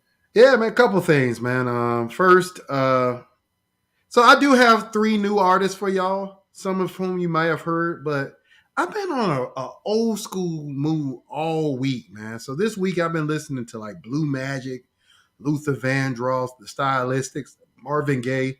Like I've been an old soul this week. I don't know, man, but 3 groups I want y'all to check out, or RC and the Grits. If you've never heard of RC and the Grits, Grits is spelled Gritz. So RC and the Grits, really hip band. They just came out with a live album not too long ago. It's dope. Another band called Ghost Note. Ghost Note is hip. Y'all are like them. Ghost-Note. And then there's a guy, man. He only has a couple of singles out, but I like his music. Check out this guy named Jason Dering. Dering. He has a track called Wild Card. Y'all go check that track out. Tell me what y'all think. But those are 3 bands I was listening to in the midst of some of these old school daddies this week. I don't know, man. I just was riding around driving with one finger, listening to some of these old school hits, leaning back with the gangster lean, woo woo. So yeah, so that's the first part. I want to give some condolences. I can't remember us saying it on the show, but to the ladies of Delta Sigma Theta, man, losing your founder. Her funeral is actually only 2 minutes. It's like right up the street from my house. The street right up the street. So President. Huh? General President, not founder. Oh yeah, my fault. President, yeah. Her funeral is like right up the street, so I'm gonna go to support the ladies here in Connecticut, and our grand bosses is gonna be here. But just a shout out to the ladies of Delta Sigma Theta, man. That's a tough situation, regardless. And, for that to be so close, I would be remiss if I didn't go support the ladies. And just like I always say on the show, man, but more specifically, support Black, because you could change somebody's life. You could be the catalyst to create the next Barack Obama, or the next, what's his name, the richest Black man, Michael Jordan, or whoever. Like all these people had to have somebody in their lives that inspired them to be what they are. So just be positive to your people, man. Don't just write your people off, and just love and support Black. And we will get through this together and get better together. So that's it. All right. Dope. And then finally for me, There's a couple of things. First thing I'm going to say is please make sure that you go ahead and pick up your merch. I'm not going to stop telling you to pick up the merch. You know what I'm saying? I want y'all to be fly. You know, even if you at the job and you get that little mug that say "We the Blacks," go support We the Blacks, right? All right, so go ahead and pick up your merch, man, and go ahead and hit that discount. Make sure you hit that real talk. Also, man, I got an announcement to make. I had some really good phone calls and some good conversations this past week. And so as far as secondary sessions, we're going to have a new panelist on secondary sessions. And so the interesting thing is her name is Maya. And so Maya will be a new panelist, not Maya Angelou the brand, but another Maya, who will be a panelist on the secondary sessions. And then also Miss Crystal Williams. I had a great conversation with her, and she is now going to be a part of the Passion Is Network. So she is going to have her own little segments, and so we're in the process of setting that up for Miss Crystal Williams.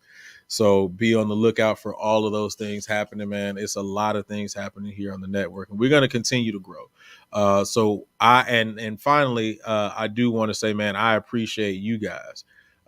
Because I know this is just a vision that came about, but it wouldn't be where it is without you guys continuously supporting it and sticking with it. So, man, I appreciate all of y'all. I love all y'all, and then all of y'all who continue to check in with us every week. Y'all are awesome as well, man. All of us, all of our supporters and everything. All Maya, right? Get in the car with Julie, and I'll get your hotel room. Yeah, I'm driving down. Hotel.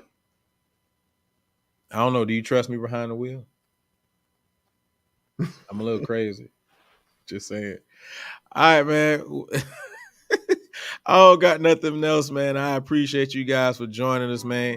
If you're out in the Dallas area, try to stay warm. If you're out in Connecticut, oh well, that's a decision you made. Other than that, you're in Connecticut, you don't have no choice. Other than that, man, I appreciate everybody checking us out. We will see you guys next week.